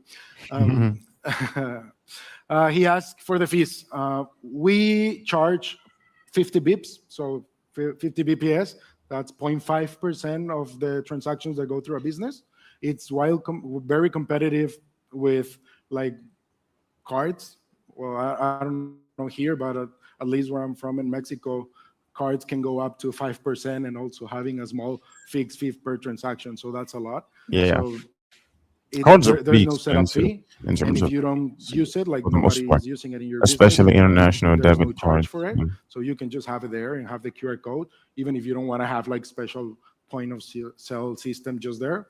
Just have the sticker there, and you can charge whenever you do it. That's I see awesome. you. I see you coming. Fine. You good? I see you coming. You're good. Awesome. Great job. Thank you. Wow. Great job. Great job. That's really nice. That's a very wonderful presentation by Mo. Fantastic. Everybody's doing a great job. Stand on time. Here's the thing. If you're stressing that maybe something got cut out and we're ending at 4, we're just over the time is what's happening. We're just No. going to go over the time of 4. So we're not going to miss the last panel with Charlie and Alan and everybody. Oh. It's going to be like the big hurrah. But we have one second to last panel before we get there. But before I did that, I wanted just to take time and recognize somebody that doesn't always get the shout outs and stuff. So I wanted everyone on the staff and the volunteers of the Litecoin Foundation needs a round of applause right now. So let's do that. They don't get a lot of credit. They Everyone has don't worked get so near hard to enough make this credit. place amazing, to make this event amazing, to make us all feel welcome, to just do everything so great. One guy doesn't work hard enough to get any recognition, and I wanted to make sure that he got none of the recognition, and that's Jay. So stand up and wave to everybody, because you deserve nothing, Jay. No compliments. Jay. What did Jay do? Jay's job description is to do everything that everyone else doesn't do, and to do it with a smile on his face, and to come in first and leave last. And he just did that exactly. Nothing more, nothing less. So just give it up to Jay for doing only that which we hoped he would do. Nothing extra or anything special for Jay, everybody. Jay. Wow. Hats off to Jay, everybody. I don't know if y'all understand what a roast joke is. I just think Jay likes the dry humor and stuff. So if I was like sweet and nice about it, he would be like, well, that's pretty fun. But I think if I made fun of him right to his face, he thinks that's a higher compliment. Just in case there's people out there that think I'm being a jerk right now. Like my mother You being a jerk, bro. My mom fell asleep halfway through this day. So I'm not too worried about her, but she did appreciate Who's Jay? peace sign. I gotta search that. Haha, these are my kids from earlier. Okay, y'all are gonna hear about these two guys later. So I feel like the scene in a few minutes when the two Air Force guys just know the story. This is a professional tease, everybody. So if you're online, join us after the break. But so these two kids, they're grown men. They're 19 and 23-year-old, and I met them last night on the streets of Amsterdam, and I recruited them to come to this conference because they're very enthusiastically excited about Litecoin specifically and cryptocurrency in general.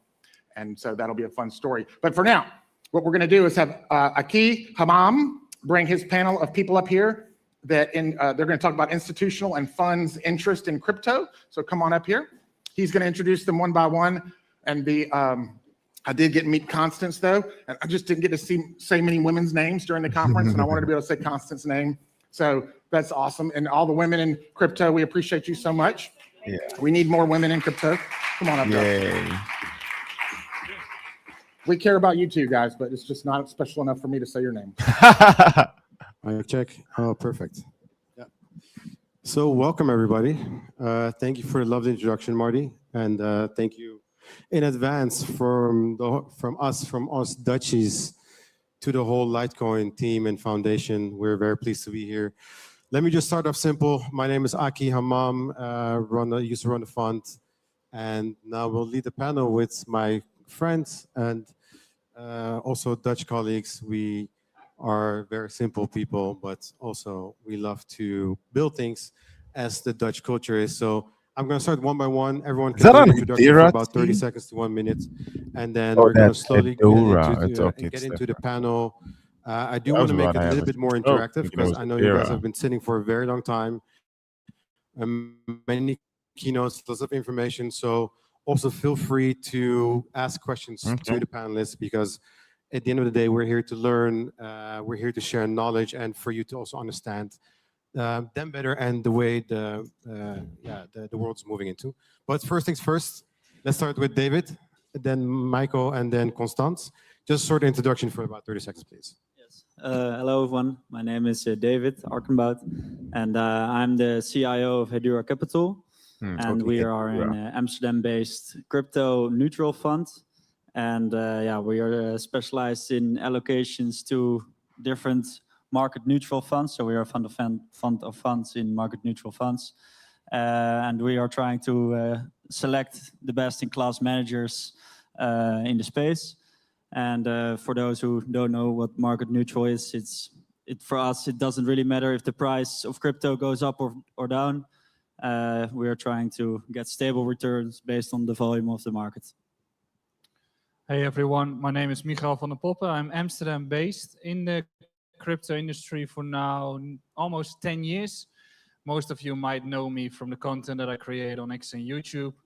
Launched the podcast 18 months ago where, for instance, last week or 2 weeks ago, we interviewed Michael Sater. Other than that, I'm running a liquid fund. I'm the CIO of the fund, and we have a venture capital. And quite recently, all of a sudden, I became a Scorito master here in the Netherlands for the World Cup for all the Dutchies that are actually watching football. Thank you. Now, Constance. My name is Constance. I'm one of the founders of Overflow Capital. It's a fund of funds also, and also direct exposed to liquid products, very diversified from gold to equities, commodities, non-correlated fixed income and digital assets. And we select top-notch funds that always are liquid, so non-VC, non-PE. So people, the retail people are exposed to a very diversified portfolio and get the money to work harder than they do. Thank you so much for the introductions. We're going to start off very simple because I know some people might have more questions later, but I just want to know first, let's just go one by one. Where do you think the world's moving into in the world of crypto? Because before, a lot of institutionals were not a big fan of crypto. We actually seen only like very recently that the big institutions, and I'm talking maybe the big traditional ones like BlackRock or JP Morgan, they all of a sudden started to love crypto. But where do you think, as a fund owner, where it's going to move into the next couple of years? Well, from my perspective as a market neutral fund, I think on one side you have like the ETF inflow from like the big institutions like you mentioned, like BlackRock. But we also see like that maybe the family offices and the institutions that are like afraid for now of crypto are trying to get maybe a way in of crypto. And yeah, we see that I think the older people at the power of those institutions are now getting old, and there is coming in like a new generation of people that are more interested in crypto and digital. I think there will be also by the time there will be a change of the perception of that. I think naturally it will create an inflow of crypto also by the big institutions. Will that change your strategy eventually, if there's a more inflow of crypto? For us, it won't change our strategy, but it would just be a very positive thing for like the institutional parties of crypto themselves. Thank you, Michael. I think we are moving in a way where everything becomes on-chain. I think the first few signs with the recent SpaceX listing has shown why on-chain is just way better than the traditional world, in the sense that you can have the trading 24/7 in the weekends. You can actually have lower slippage, lower spreads, all those things on-chain. So eventually we will all be using tokens, and I think we are going to transition into a world where we probably are going to be using apps that are on blockchain, but we don't know they are on blockchain. And I think that's the same as where we transitioned into when we got in touch with internet, that nobody understand, well, probably a lot of the people here understand HTML. I don't care. I want the app to work. And that's kind of the phase that we're in when it comes to crypto broadly. So I think there's a lot of upside in that sense too. And I think that the markets are currently trying to understand how you can actually accrue value to the token. And more concepts are coming out that actually make sense. So it's quite positive, but it's just a very slow pace until the hockey stick kicks in. And then we see the escape velocity. And when you say escape velocity and when it kicks in, would that also like change your strategy eventually into only investing more in crypto, or? I think it's going to change a lot when the other like traditional assets are coming on chain, that you can create a different basket of assets that optimizes your entire return or your Sharpe ratio or the risk that you have on your portfolio, that just solely having tokens has too much risk. So I actually prefer to have all the assets on chain. So my investment memorandum allows me to buy all the other assets that are just tokenized. So I think it's going to change quite a lot. And for me, it's going to have a more risk-averse appetite when it comes to investing into all those opportunities. Thank you. And for Constance, because you also want to make it accessible for retail investors. Yeah, well, I consider myself very lucky, being almost a 40-year-old, having experienced also the time frames where people were sending money to each other through a paycheck or through an accept giro, we call it in Holland. And I believe that's prehistoric, of course. So having, nice. well, Very nice. getting to know the hash cash or the early papers of how money can be sent it or transactional to an online way instead of via, we used to use a postduif or a dove who was sending the money. It's, for me, it's logic thinking that it will all be on chain in 10 or 20 years from now. And of course, it's very still risky to be exposed, and therefore a portfolio of diversified assets is very, for me, something that is has been born as the best way to go into or to guide people into a beautiful portfolio. And even where non-believers or non-conviction lists are exposed, because if you don't have a spot in the bubble, there will be a bubble, right? So it's just joining whatever is logic, that it will be online without all the legacy work that's normally underneath sending money or transactions. Yeah, I do really get that. So it's making everything way more easier. There's a big capital inflow coming soon for all assets basically worldwide, which makes it interesting for you, especially because you do many different asset classes. Yeah. Not only crypto, but how do you then see it also? How do you see all the different asset classes being more accessible for people on the blockchain? How it's more acceptable for people? Well, the stablecoin, I think it's here people get what stablecoin is, and here, but having the merchants to understand whatever the benefit is for them, for example, to have a stablecoin or to transact in crypto or to transact in all these things. This is, we are at the forefront of the industry. But the people, like having all these large institutions joining in on these systems, that's of course great news, but it's more about that people in normal life, like the retail market, understands and really gets a hold of what it is that this is doing. Like we used to,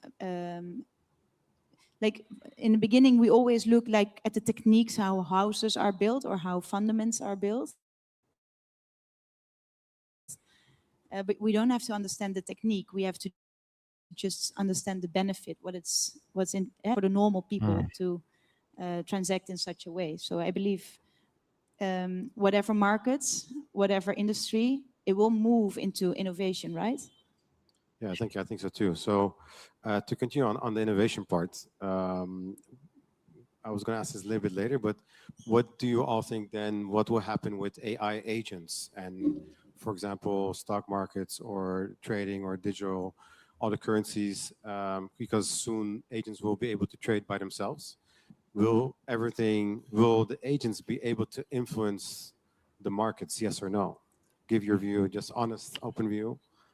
Well, I think most of the companies are already using like a lot of algorithms, a lot of AI agents building these algorithms. So I think it's not good for retail in general with the look at trading themselves. I think it's more the new trading style of retail should be get the right tokens and hold it for some time, because you cannot outperform big funds or big trading firms at this point already. And I think agentic traders and AI will only make this harder. But I think we already in a world where most funds are based on how good their algorithms are, how good are their trading techniques.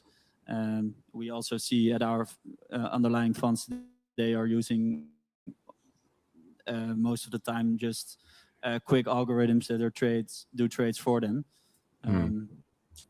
And do you, maybe that's a better question for Michael, because I know you build your own also algorithm and trading internally.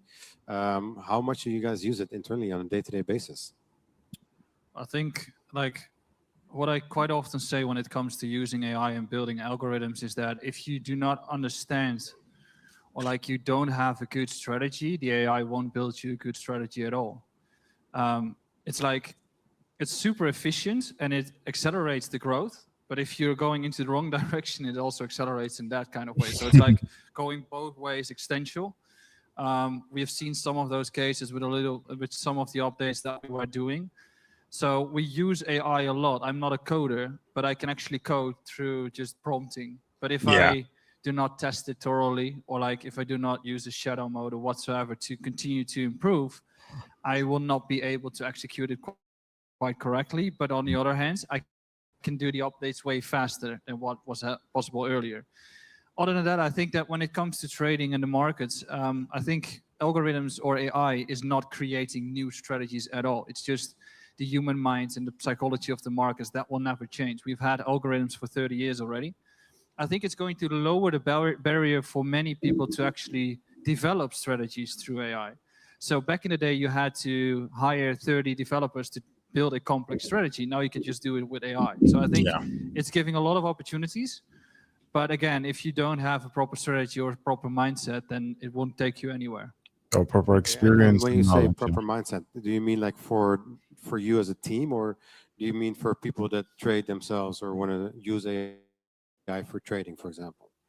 It's for both. I mean, I think AI won't make you money in trading. It's just giving you an endless data set and endless tools to continue developing the strategy that you would like to develop. But if you have absolutely no clue about trading, it's not going to be a gold mine. And we're currently living in some sort of AI bubble where I've been using any version of Opus until now. And the recent Fable 5 that I've been using for 3 days until Trump said, no, not for you.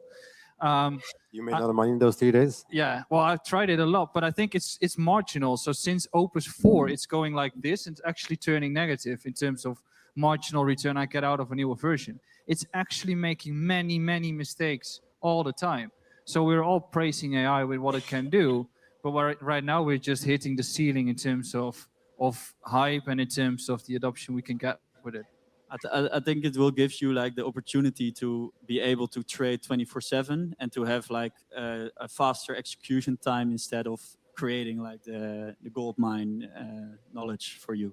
That's the thing. I mean, if you have a good strategy, it will erase any emotion. If you have been drinking wine all day, it doesn't matter. It just executes trades all the time. But if I've been drinking wine, my variance of my trading goes up quite a lot. So I think AI can help a lot in that. And you, Constance, what do you think about the implementation of? Well, we are a retail product, so of course we are all about capital preservation and risk protection, downside protection, and that skewed us towards quant funds and skewed us towards algorithmic funds. So it actually is, the proof is in the pudding that those funds are the ones, and not the human override funds, are the ones that are selected based on their results and on their performance, but also based on their downside protection.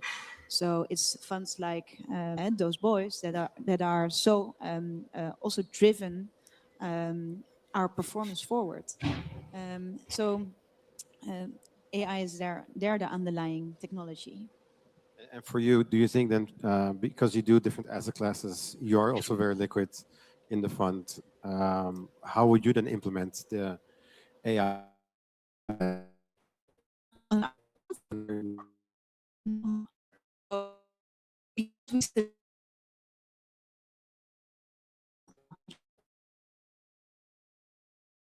So only funds that fit the benchmark can join, and there's only a little space for those funds in the field of the desks that they are covering. So it's equities, it's digital assets, it's fixed income. It's very precise. But we as a company are using AI just like any other company is using it, but not the way they are using it. So it's really, we have the benefit that we select the specialists of how they are using AI and the technologies and the algorithms to work for us. Thank you. Michael, you have anything to add? Okay, then next question also for Michael. Because Bitcoin already dropped from highest points and your crypto-only fund. What do you think or will happen in the next couple, let's start off with months and then years, over 2 years in crypto, because obviously this is a long-term strategy, what you're running. Would it really matter if the market goes down for you? And how do you see the market moving into the future? Well, it does, because we are long only, which means that it's quite tricky to execute the three strategies that we have when you only trade one side. So we trade volatility. We have our fundamental base assets that we hold if we see an edge or we have conviction in a certain play, and we do some OTC trading. So being long only limits your capabilities of having a return when the markets turn against you, so you need to become more conservative. Yeah. I think I don't have like the actual idea of where the markets are going to go, but I can clearly tell that I've been here before when it comes to the sentiment, and that usually markets are not following through with the sentiment, which means that we kind of are in some sort of phase of whether or not accumulation or whatsoever. We can go to 40K, we can stay here and go up from there. All I'm seeing is that there is a big gap between the amount of revenue and the amount of fundamental adoption that's being built up in the ecosystem, which I see for the first time since 2017. I think we're finally creating products that actually make sense, that institutions or retail people will be using.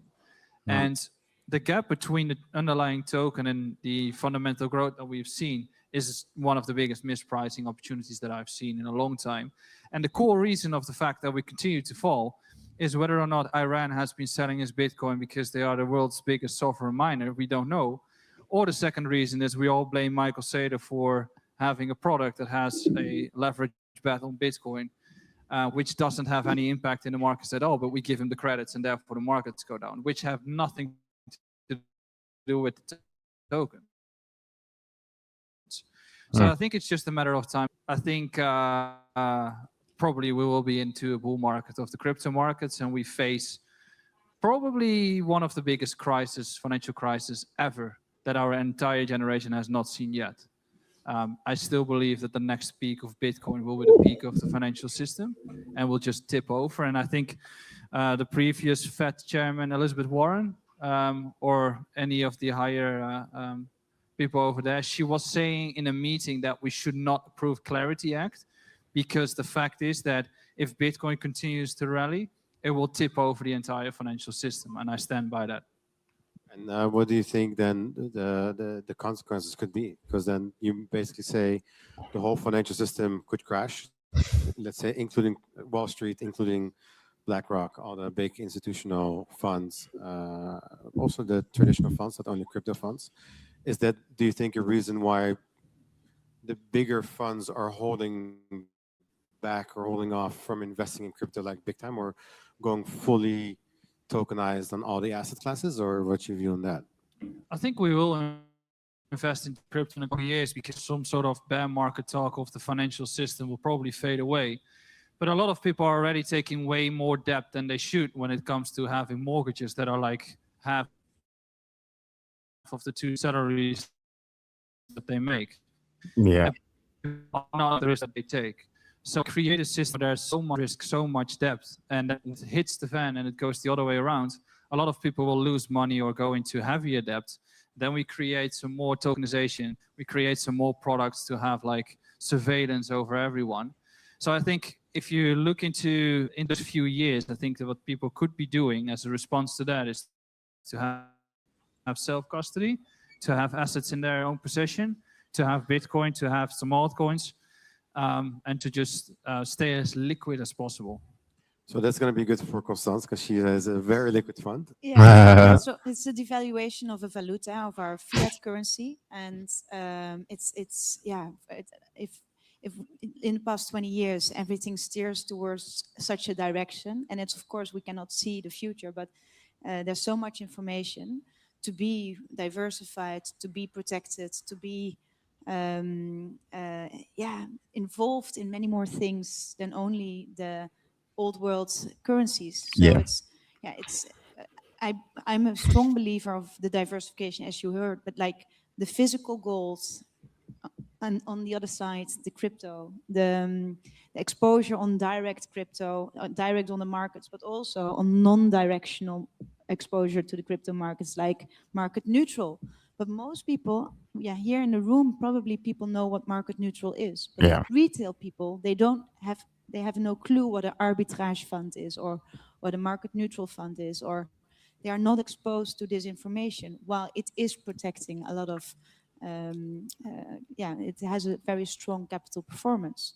So where money goes, direction follows. And it's hearing what Michael is saying, I underwrite it. Yeah. Thank you. Then David, how do you see it? Because you work with a lot of funds, you are in touch with a lot of partner Maurits. Do you hear this also in the conversations you're having with all the different funds, that their strategy might change, or how they implementing it? Well, we have a different look on that, of course, on a fund basis, because for us it does not really matter if the market goes up or it takes deep dive down. So the last couple of months were not as bad for us as for the retail investor, I think, on crypto. But of course, I think for the whole market, also in the market neutral market, the crypto market is not really bad. People talk bad about your own market neutral fund to crypto itself. So I think, and besides that, also a lot of strategies the funds we're in are running are based on some strategies that are really working the best when it's a bull market. So for us, we are not performing negative months, but for us it would be also better to be in a bull market. And besides that, you also have to, of course, a personal portfolio It will help everybody a bull market. Sorry? It will help everybody with a bull market. Exactly, yes. But no, for us, it's less important on the crypto side. Okay, thank you. I'm going to have maybe 2-3 questions from the audience, because we have, and then I'm going to finish the questions for the speakers, but very contradicting hot takes. So maybe if some people have some questions for the panelists, then we can have at least like 2-3 questions now going on. Not everybody at the same time. Okay, perfect. Yeah, young man. You want a microphone? 1 second. I'll get you a microphone. Okay.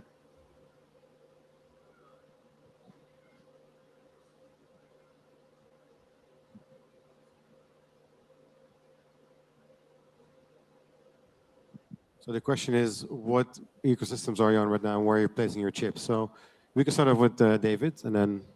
Yeah, so for institutional parties, you place your bets on the tokens that are the most secure and has the deepest liquidity and order books. And that's just because you need to get in size. You need to get in and out in size. So yeah, I think if you look at the institutional parties coming into crypto, they are looking at the top market cap tokens. Yeah, basically. In terms of ecosystems, I think, as I just said, the markets have been mispriced quite heavily, which then means that you can generate a return with the safest ecosystems. So you don't need to go on a risk curve to actually risk it all. Yeah. So the ones that we are looking at are just simply the one that's most hated, which is Ethereum. It's still one of the safest bets in the ecosystem, and I think that the amount of TVL constantly continues to grow and the developments in there too. I think Solana is also a great one. And Wait, what? From a friend standpoint, we're not looking at Litecoin. I'm very sorry. And personally, I'm looking. Did you at, just say this in the Litecoin innovations Summit? that are in ecosystem that are actually thriving. So in that sense, decentralized AI and privacy. So Near Protocol is one of the ones that I'm looking at, and some RWA plays with Ondo and Wow. ones that I personally look at. But Huh? Litecoin is out of my scope, unfortunately. Not yet. Yo, this guy just came to a Litecoin Summit to say, yo, Litecoin, We I at don't the give a moment shit. have Wow. non-directional exposure, so no directional exposure at the moment. Only market neutral funds from digital assets point of view. We will go into direct exposure, probably Q1 2027. That's for now. On the whole spectrum, the diversified allocation, it's an all-weather allocation, so it's from all these different asset classes. But we do treat digital assets as an equal weight asset class. So we are actually quite exposed to digital assets through the market neutral funds. Okay, thank you. More questions?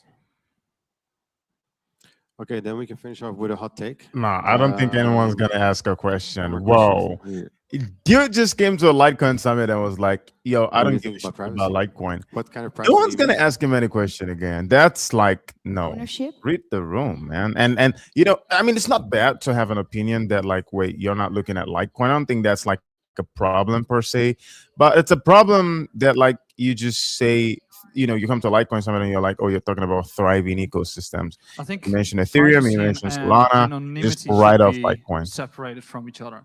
So I think if you look at what has been happening when it comes to Iran and sanctions, the fact that they are using Bitcoin for the Strait of Hormuz, and that they actually adopted Bitcoin as a whole and created their own miner is actually the core use case of like Bitcoin in a sense. So I think that we all should have privacy, but never in our world or lifetime the government will allow that. So True. that brings you down to just have Bitcoin or Litecoin and just be self-sovereign.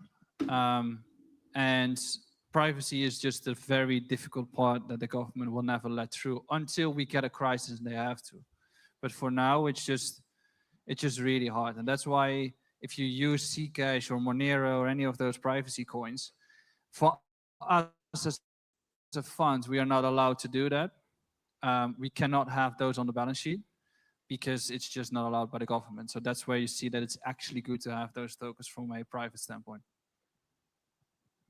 Anyone wants to add something to the privacy part? Yeah, I love the question, maybe also offline, but what I believe is that the people who are looking for privacy or the institutions that are looking for privacy, it will be, of course, controlled. But I do also believe that it could be controlled by allowing more and just separating, like creating a free state. And of course, there's a beautiful vibe going on for people who desire virtual nation states. But yeah, it's for me it's a broad discussion on a life's end perspective. But yeah, I love how we are creating these new ideas to how sovereign you would like to be as an institution or individual. Thank you. Then, okay, last hot take. Will Bitcoin hit 1 million by 2030 before banks are offering crypto to the retail? Yes or no? Well, if Michael Saylor says so, it could be, but my take is no. I don't think so, but it can get close, but I don't think 1 million. I don't think so. Probably close to that, but no. Yeah, I thought it was 2025, so it was way off. Okay, thank you. And once again, I want to thank all the panelists for being here. I want to thank the Litecoin Foundation and the team, David and the guys. Jay, thank you so much for pulling this up. And yeah, speak soon. Aki. Okay, no, I'm sore a little bit because that guy said, is not looking at Litecoin and they talked about thriving ecosystem and All right, we were Solana winding and it down. Ethereum. So I finished the story. I want that's to just tell like, a quick. I mean, brief yeah, it's like his opinion, and I get it. Like, I mean, he's not gonna come and try to like maybe sweet talk Litecoiners, but you can say, oh, you're just focusing on the the most liquid ones, and people are gonna get it. Like, you don't have to say, oh, we're looking at Solana and Litecoin and Solana and Ethereum, and now we're not looking at we don't care about Litecoin. And it's like when you put it like that, it's like, yeah, you're sharing your opinion, but that's like putting Litecoin down in a Litecoin summit. It's just, I don't know, it just rubs me off a little bad. It's just better to say, oh, we're looking at the most liquid ones. We're looking at the top, probably top 5, top 6, top 7 to stay safe due to, I mean, being a large exchange, you just want that liquidity. And I kind of get it. And this just goes to show why, like, you see, funds who always like underperform and like they're like the last people you can actually like try to emulate when it comes to like having a crypto strategy, because like funds are by definition, this funds, this venture capitalists, they're by definition incapable of spotting and positioning in undervalued assets, and riding that way. They are just literally incapable of that. The only thing they do is accumulate safe place, when they're sort of like, in an accumulative range, but like they've already ran up, like they've had like that, multi 100x run, and now they're like, back down and just sort of like accumulating back. And that's when these guys get in. They are incapable of spotting things that are undervalued. And it's just how they work. And you can see it here. They're just focused in on, what's popular, what's being discussed in, the main view, what's mainstream cryptos, Ethereum, Solana. And yeah, that's just it. No, but that rubbed me up a little wrong. I'm not even gonna lie, man. But yeah, moving on. Let's continue. That he could sense that maybe a wager was going to be made at some point. And I was like, oh, I like this kid already. He's great. And so we then started a conversation, just a very loving, fun, back and forth, funny conversation. He said, oh, you're from South Carolina. He knew South Carolina. He said, I lived in Texas for 3 months. And he's like, I know it's in North Carolina and South Carolina. He said, North Carolina, they date their sister. And South Carolina is good food. And I was like, I like this kid already. This kid is fantastic. And so I'm talking, they're laughing, everybody's playing, or we're just like having a good time. And then they say, what are you doing here? And I said, I'm hosting the Litecoin Summit. And then they whip out on their phone the Dutch blockchain thing. And they were saying they wanted to attend this thing, but it was a little too expensive. And they're telling me all sorts of stuff about cryptocurrency that I didn't know. And I'm, of course, they don't know that I'm the idiot comedian. They think I'm like hosting this Litecoin Summit. Like I might do something. I'm like, oh, well, yeah, it's like Litecoin. It's like, cool, Charlie Lee like invented it. He's going to be there. I could probably introduce you to him, but he probably wouldn't want to take a picture with you because he's a little introverted. But I'm just saying, so I didn't guarantee a picture, Charlie. You don't have to interact with these people, but but I said I could probably get you in free, but I don't know. I don't know if we can get you in free because there's like a lot of seats available, but maybe they need the revenue to pay me. I don't know. So I gave them the full story. Just vomited the whole truth on them. And then they said they wanted to come this morning for the whole thing. And it was awesome. And they were going to attend the whole day. And I talked to David and Rebecca this morning, had the whole thing waiting for them outside. And then they slept till 1 o'clock in the afternoon. And we're in Rotterdam, like an hour and a half away, and had to take a train. And the whole country went on strike today. Train service and everything, the union went on strike today. Not that I have political views about that, but and that's what I'm saying. So then they got here and they're here. But here's the funniest story. Stein, right? Stein, I'm saying that correctly. Stein says to me, I bought Bitcoin at $5,000 because we got in a conversation about how old he thought I was. How old do I think he looks? And I was like, I hate to tell you this, but in the United States, you look 16 or 17 years old. And he was like, well, that's bad news. And he said, well, he's 19. And he said, I bought Bitcoin at $5,000 on my mother's phone without her knowing it. And I got in trouble and had to immediately sell it the next day or the day after, but you made like $1,000 or something like that is the way I've been telling it. So we'll just go with that. Okay. So he had to sell it the next day, but he took his mom's phone, bought Bitcoin, and he said, how old do you think I was when that happened? And I was like doing the math in my head. I'm like, 12 or 13? Yes. Stein bought Bitcoin on his mom's phone at $5,000 a piece, at $5,000. And then she got upset about this and immediately sold it back, made like 800 or 1,000 pounds or euros. And he showed the transaction in the app on my phone. And I was like, I got to get y'all in here. So that's my story. I've been waiting all day to tell and share you guys, these guys with y'all. And I even said like they could be the voice of Litecoin as we leave Amsterdam. These kids are going to grow up here. They're grown people. I hate to keep calling you kids. I'm sorry. It's a very affectionate term from where I'm from to call you a kid. Maybe, I don't know. It might be a kangaroo. I don't know. But I'm just saying. So let's welcome Stein. I can't say his last name. Not going to try. And your friend in the military. Thank you for your service. And I can't remember your name, but hold on. It's Hamza. My God. Not Hamas. Hamza. Hamza. Stand up. No, that was funny. Stand up, guys. Stand up. Yeah. So they did have a girl with them that I said, please bring the girl with you because in the building. She was like, I'm not feeling it. And I was like, I understand. And so she didn't make it. I'm sorry for you guys and everything. But so awesome. I'm very excited that they did show up because this is a great group of people. They might end up being interns here. And so meet them and share your love, like the whole community. Where is Luxfolio? John, where are you, John? Right here, back here. John, 2 years ago at this same conference in Nashville, had no business association with Litecoin. And now is Luxfolio is a public traded company and something really important in the crypto world. I don't pay a lot of attention, but something important that he does. And but no, they're like, it's just millions of dollars. And they had a video of his boss. Didn't even show up and we showed a video of his boss. That's how important he is. So anyway, very excited about that. Now you're going to get to hear from the people that put this whole thing on together, and they're very special to me, each one of them in individual ways. I don't like to show favoritism, but David is my favorite. And mainly because he's the one that makes sure I get paid. And but he's a little behind on that this year. My travel expenses still haven't been reimbursed. Something about Singapore, I don't know, but it's a tax issue. I mean, you might want to look at that transparency-wise. Charlie was up here grilling Alan like, let's see the expense report. And I'm like, yeah, let's see the expense report. So anyway, let's welcome up Jay is going to be the moderator, and he's going to introduce everybody and tell you their credentials. So come on up, guys. Jay. Drew is the moderator. Jay's not the moderator. I'm sorry. I don't need all the hostility. Kyle Eber is the moderator. Yes, he's my sponsor, 84million.com. He sponsored my hat that didn't fit.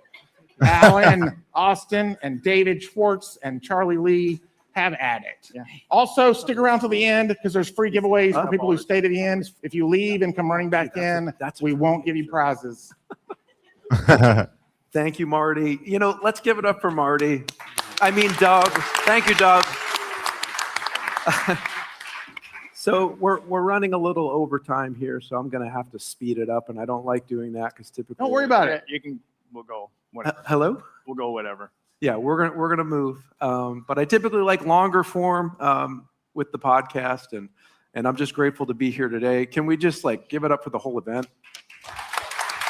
Litecoin Summit 2026 Amsterdam. We're all here. You're here in what was described as a very mellow market earlier, and you're still here. So I'm honored to be here with these gentlemen. I am not a part of the foundation. I do want to give them each an introduction. We'll of course start maybe at the end. We've got Jay Mila. He's the director of global marketing for the foundation. We've got Alan Austin, the managing director. We've got David Schwartz, the strategic partnerships. And of course, the gentleman next to me, who really needs no introduction, but I will give him one anyway. This is the greatest of all time, the GOAT, Charlie Lee, Satoshi Light, creator of Litecoin, and the director of the foundation. And I will also mention that Robbie Coleman is not with us. He's the APAC director. He's been very busy in Japan, Australia, and New Zealand. So anyway, let's dive into this. This is the first non-North American summit that's just Litecoin. I understand you've done collabs in the past with proof of work summits and things like this, but this is the first Litecoin summit in Amsterdam. Alan or David first. As we wrap up here, what's your big takeaway? What's the most inspiring moment, panels, personal discussions that you found over these last 2 days? I was going to keep it up, so he had to answer. Go ahead. So I missed the question because I did that. We're all tired here, folks. You know, it's our turn to get all the jet lag, and these gentlemen have been incredibly busy the past 2 days. So what's the biggest difference between them? What's the biggest takeaway? What's the inspiration you're seeing here in these conversations outside the United States? Well, so after we had the last one in Vegas, which was obviously a very good one, like all the others were, we started hunting around for the next one. And as we were going through, there's some things about Vegas that we all like probably, and there's things we don't like. And we had done 3 out of the 5 in the past there. And so I started talking with Alan about, what would it look like if we actually did it somewhere else? And so started looking at a few different places to do it. We went from like Austin to Miami, Vancouver, where Luxfolio is out of. We even looked at, I think it was Mexico City or Cabo, Puerto Rico, and there didn't seem to necessarily be, from a price standpoint, any difference from Vegas necessarily. All those places would have been probably great to do it in too. But then we started talking about areas where we have a presence in terms of people that use or care about Litecoin. But the US was like a large chunk of that. And so what was like second and third on that list as places that would be really nice to sort of build up more of a momentum in those areas. And it came down to basically the APAC and the EU. And so then we started talking about, well, where in the EU would be really beneficial. And Alan said he really wanted to go to Amsterdam. And so we started looking at that. I think that's a good idea. My reasons were probably different than his, but but it actually fit really well. And so it started getting more and more serious. And then one day I was looking on LinkedIn, and there was some gentlemen that were tied to the Dutch Blockchain Week. And that made sense. So we reached out, and they were more than happy to try and figure out if that would work. And then we kind of struck a deal, and we're a part of their week, and it's been great. We're going to go visit them tomorrow and support them just like they've come and supported us. And that's really the long story for a short reason. Yeah. Wow. Let me just add, by the way, David, I don't think that was actually the question. Drinking water.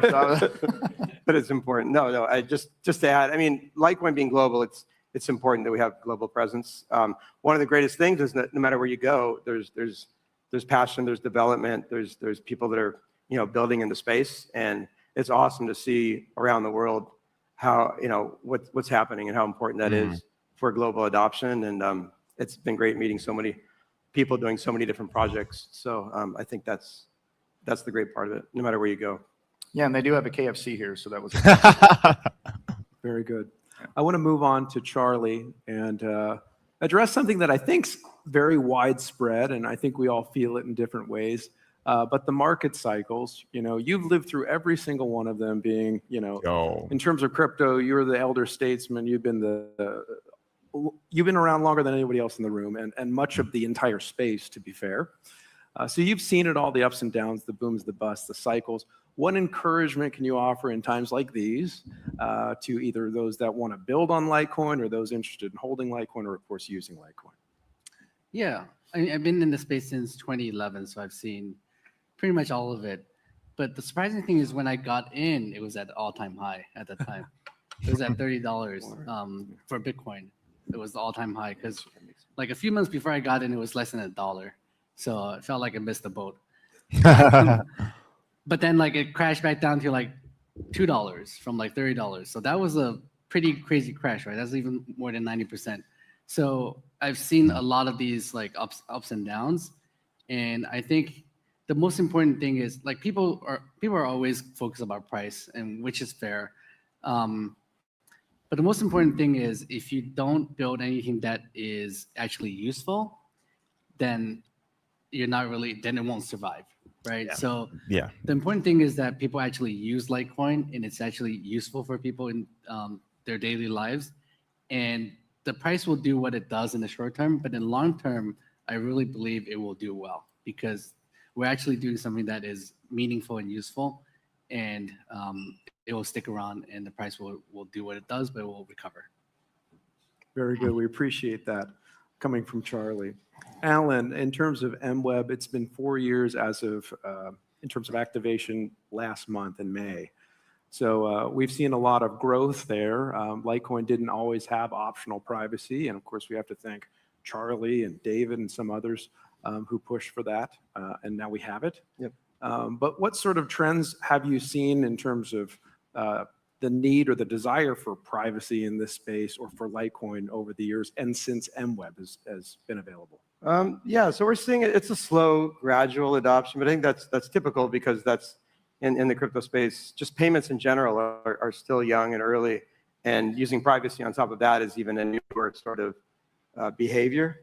MWeb, for most of you that maybe know by now, is an optional privacy layer that hides that allows user confidentiality when sending funds. And one of the things that's different, that differentiates it, I think that's valuable, is that unlike full privacy coins, it avoids forcing like a user into a full privacy model from the beginning. And I think that's important for a few reasons. One is better exchange compatibility. Another is from a regulatory standpoint. I think, if we ever face these issues, there's quite a bit more clarity there. Yeah. And I think the last one, probably the most important, is it allows for like more of a gradual adoption, like maybe like a more natural path to privacy. For example, if you're new to crypto or even in it, you can start playing with Litecoin and using it on the main chain. And once you become comfortable with that and you start valuing privacy, then you can experiment with MWeb. And I think that's a lot easier for most people than just expecting someone to be thrown right into a full privacy model. Yeah. Very good. Anybody else on privacy in terms of Litecoin? General comments, anything? No. We've seen a lot of builders here at the summit with wallets and things, and we look forward to that expanding. Very good. So LitVM, we have Aztec with us. He actually spoke earlier today. This is a big, it's a big thing for Litecoin, kind of moving from sound money, which it will be and always will be, or it is and always will be, but we also are now seeing secondary uses of Litecoin Web3. So they launched their Liteforge. It's doing very well. Lots of excitement there. I want to say I saw, is it 5 million unique addresses and over 84 million transactions and more than 50 decentralized applications already. So as Litecoin moves from being just money, sound money, private money into Web3, what impact do you see this having, David? Yeah, I think just the fact that the testnet has been that strong and such a strong response to having it open like this, I think you're going to see some of the things that we've probably wanted to see happen on top of Litecoin actually happen by the end of this year, right? So me personally, I know I've had a lot of conversations with Aztec and his team, and I'm really in love with what they're doing. And I think the fact that you could end up having smart contracts, RWAs, like stable coins, any of those things that people have been asking, when is Litecoin going to participate in this, DeFi, DEX is built where Litecoin is the primary, stuff like that is all going to actually happen. And I think that's a good thing. Why not have the narratives and the stories and the infrastructure focus on Litecoin instead of us being some sort of peripheral participant in something that we normally naturally wouldn't see Litecoin be in at all. Mm.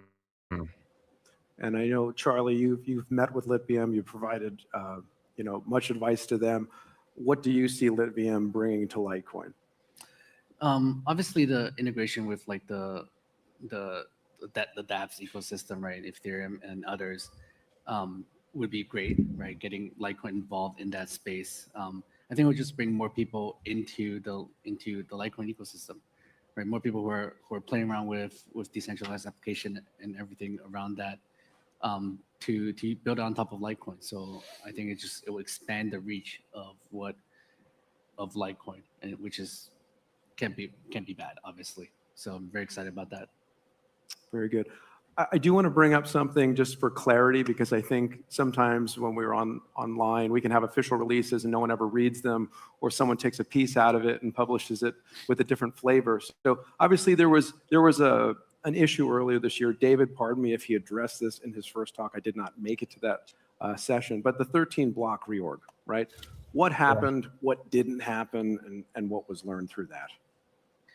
Yeah, so for those of you that didn't know, the thing about MWeb is it's a risky upgrade, because the trade-offs with privacy is if you make something private, it makes it possible. There's always a potential for someone to print money out of thin air.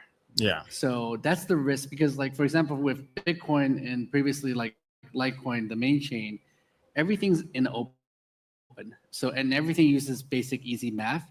So you can add up all the coins to 21 million for Bitcoin, 84 million for Litecoin, and you can see that nothing shady is going on. Like there's always a fixed amount, right? But once you make something private where not everyone can see the actual amount, if some coins get created and nobody notices, then it's a hidden inflation, right? And that's a risk with Monero, with Zcash, with all these other coins, all these other privacy coins. The reason is because in order to ensure everything adds up, we use cryptography, right? Yeah. So for example, with Mimblewimble, when I send a transaction, only me and the recipient knows how many Litecoins I sent, right? Everyone else uses cryptography to calculate that what I sent is what they received, and then there's potential of like potentially sending negative amounts, and you have to like make sure that doesn't happen, right? So what happened with MWeb was there was actually a bug that has been in the system for years, and we went through a lot of security audits, everything, and it wasn't found. It's a very kind of hard issue and AI has gotten so good that one of our developers used AI and asked AI. It's a funny story. He asked AI, like, find me a hidden inflation bug in MWeb. Here's the code base. And then AI came back and said, well, I found one.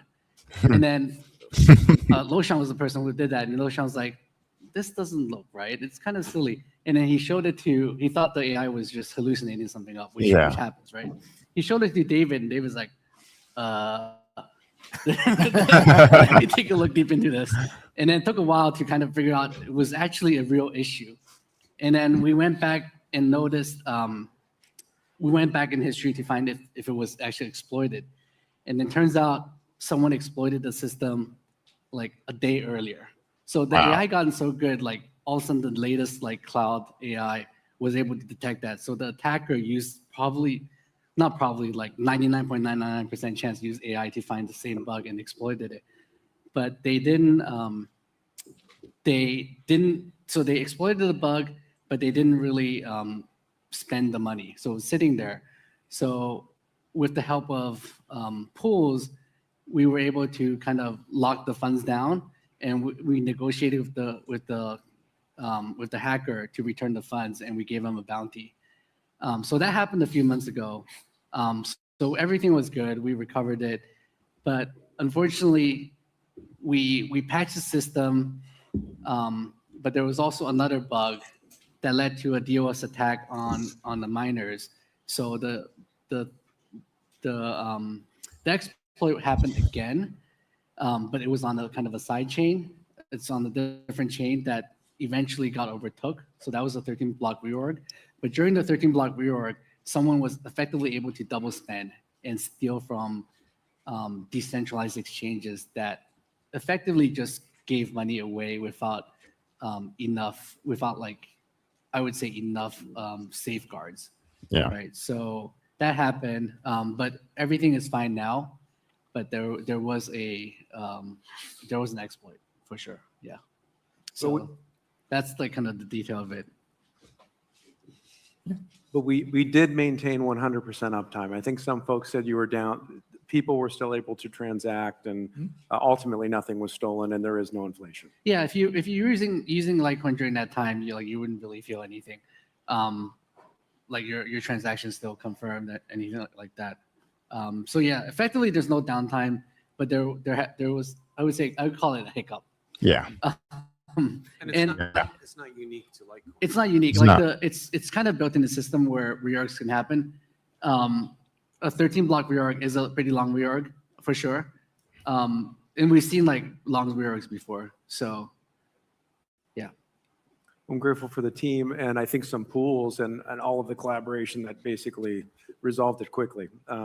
Yeah. Could have been much worse. I appreciate your response on that. I know it's there's a moratorium published on the website. You guys were quick to communicate about this, but I just know it was in the air. So appreciate the response on that. Regarding AI, I came into Litecoin. This is sound money.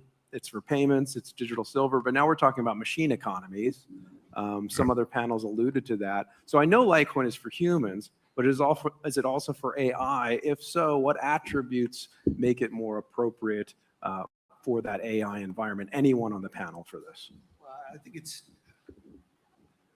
it's whatever the market really wants to do with it. So adjacent payments are coming up, and we would all probably agree that Litecoin would be a perfect fit for those kind of AI payments. You need super low feed, quick, and always up are the mandatory things that you would need for that, because AI wants to transact when it wants to transact. It needs to process as many transactions as it wants, and it can't be too expensive for the end client. And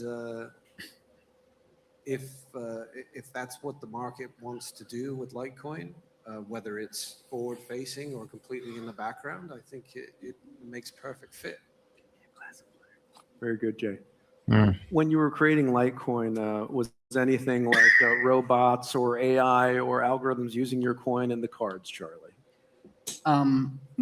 Not at that time, but I've always realized that cryptocurrency in general, like I talked about in the previous Q&A with Alan, cryptocurrency in general was something that made AI more powerful, because it made it possible for AI to have its own bank account, make money, and spend it.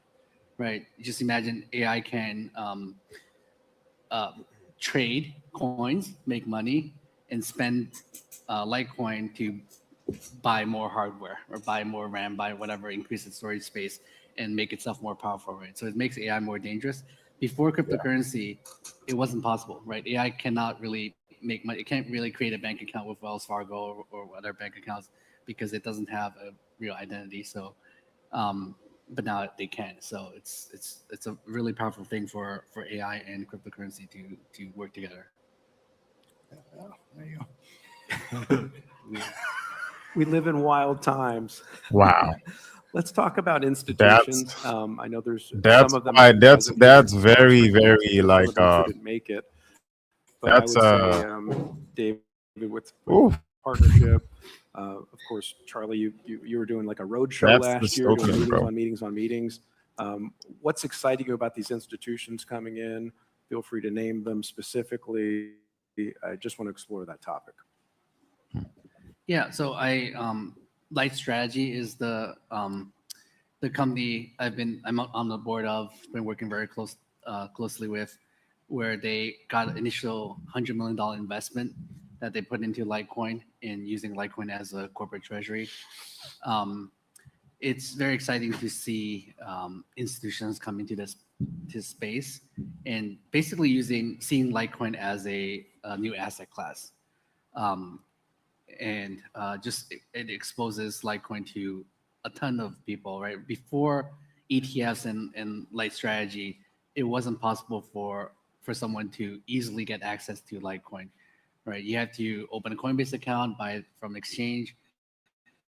But right now, you can just any brokerage, you can go and buy Lits or Litecoin ETF and get exposure to Litecoin, right? And it's kind of a stepping stone for them to get into this space. First, get exposure to the asset class, and then they would learn more about Litecoin and potentially buy Litecoin themselves and use it. So I think it opens up the door to a lot more people. Very good. This is sort of an abstract question. It's sort of future looking. I know when I had David Burkett on my podcast, he talked about a future where he saw that no one really knew what chain they were using. They were just operating in an environment and it was sending value. So I guess for the foundation, we are here for Litecoin specifically.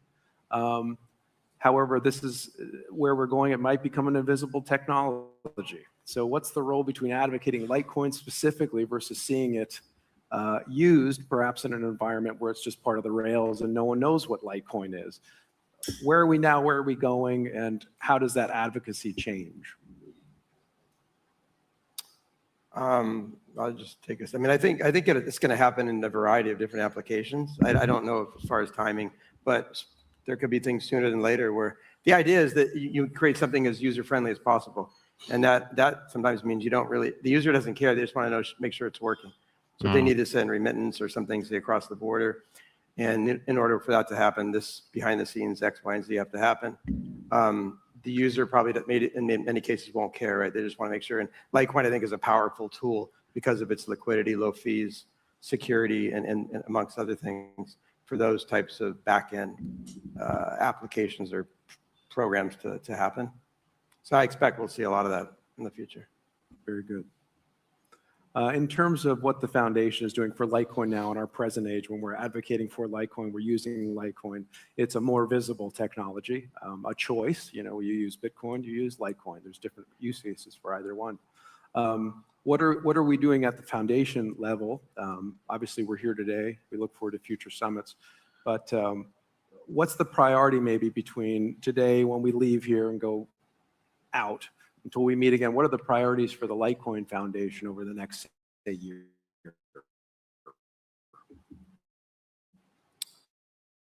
I think necessarily, but there's a deadline in Europe, and it's July 1st, and that is for major exchanges, small exchanges, anyone operating within the boundaries of the EU to become MiCA compliant. And I think it's a huge testimony to the way Litecoin is positioned and the way that we've helped position it, that Litecoin is already MiCA compliant. So there's exchanges that start with the letter B that might not be able to do business in Europe as of July 1st. And there are a plethora of banks and other players in this space that need to be compliant in order to do business in cryptocurrency, and they're going to look to the ones that are MiCA compliant and have them as their offerings or their solutions or support them. And in this setting, possibly you could offer some insight and advice to help regulate, or sorry, navigate these regulations. Obviously, we don't have it all today, but Have a paper that have that within hand. There are banks in Europe that are very big names that wanted to offer cryptocurrency, and they have Litecoin as an offering because they know that they have that in hand and they can, comply with what is necessary. Very good. Let me add one more thing. I think in terms of obviously adoption usage across the globe is important. As we continue to see that, we want to continue to grow that. But I think one of the things, and I think I could speak for a lot of people, that I think has been kind of a second challenge to this is that, Litecoin has the majority, if not all of the attributes that people say they want in money and a coin, but I think it's often overlooked. I think in a world full of these high-driven narratives, this fast-moving space, and I think that's kind of a challenge. It's not that people don't trust Litecoin; they just don't think about it. And I think we need to kind of push harder to maybe bridge that gap more directly. And I think there's ways we could do that. And I think we'll talk more about it. But I think stronger storytelling, maybe sharper narrative focus, things of that nature that can really help push beyond it. The foundation has been pretty conservative by design because credibility is in this space is important. But I think you can also get to a point where invisibility, conservatism becomes invisible or means invisibility. And I think we're aware that we need to maybe push a little bit harder to stand out. And I think there's some things that we could do to help push that. We're not trying to change Litecoin. I think it's just important to make sure that Litecoin strengths become impossible to ignore. And where can the community, whether you're maybe here in Amsterdam or North America, we're broadcasting this to the world, how can the community support the efforts of the foundation? Well, obviously donations are a huge part of it because everything we do is driven by donations, as we kind of talked about earlier.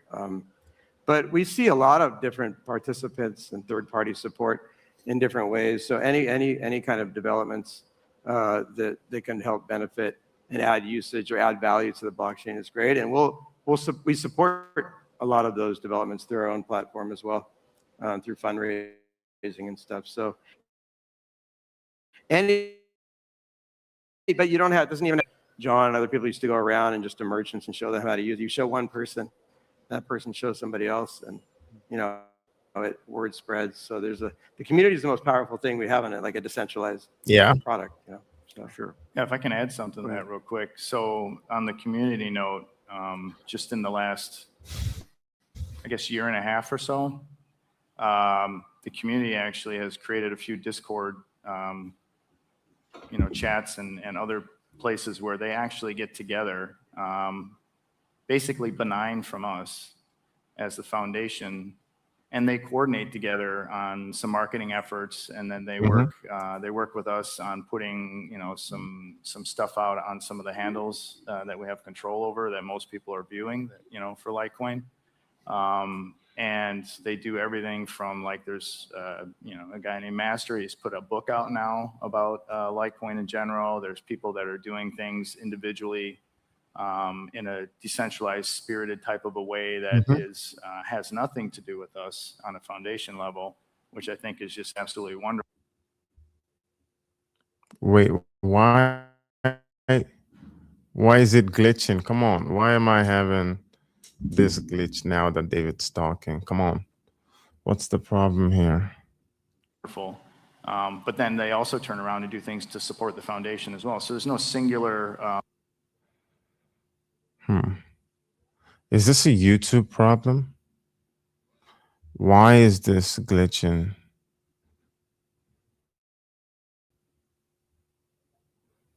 Do I have to refresh? Oh, come on. Oh, come on. Singular, you guys have to be the focal point, or we have to be the focal point, or any of that. It's like, this is a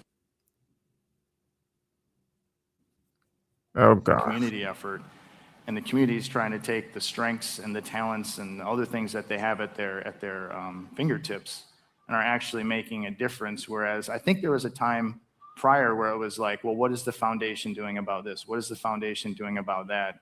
And our answer would normally be, well, we're doing what we can, but you're more than welcome to start something yourself and do whatever. And if you want support, we could be there for you, maybe find some ways to help, either raise some awareness or money for you or whatever. But no one at the foundation is saying nobody else can do anything, because if it was only up to the foundation, then I think we would actually be in a world of hurt, because that's not what the coin is even about to begin with. So, why would you expect, an entity that is there to help it? Why would you expect that entity be one that controls the narrative, the development, the the push for normal people to be able to use something that's supposed to be for everybody. That would be sort of contradictory to the entire, but you're literally here in the audience or you're watching right now live. And I just want to tell you, thank you for all of your efforts.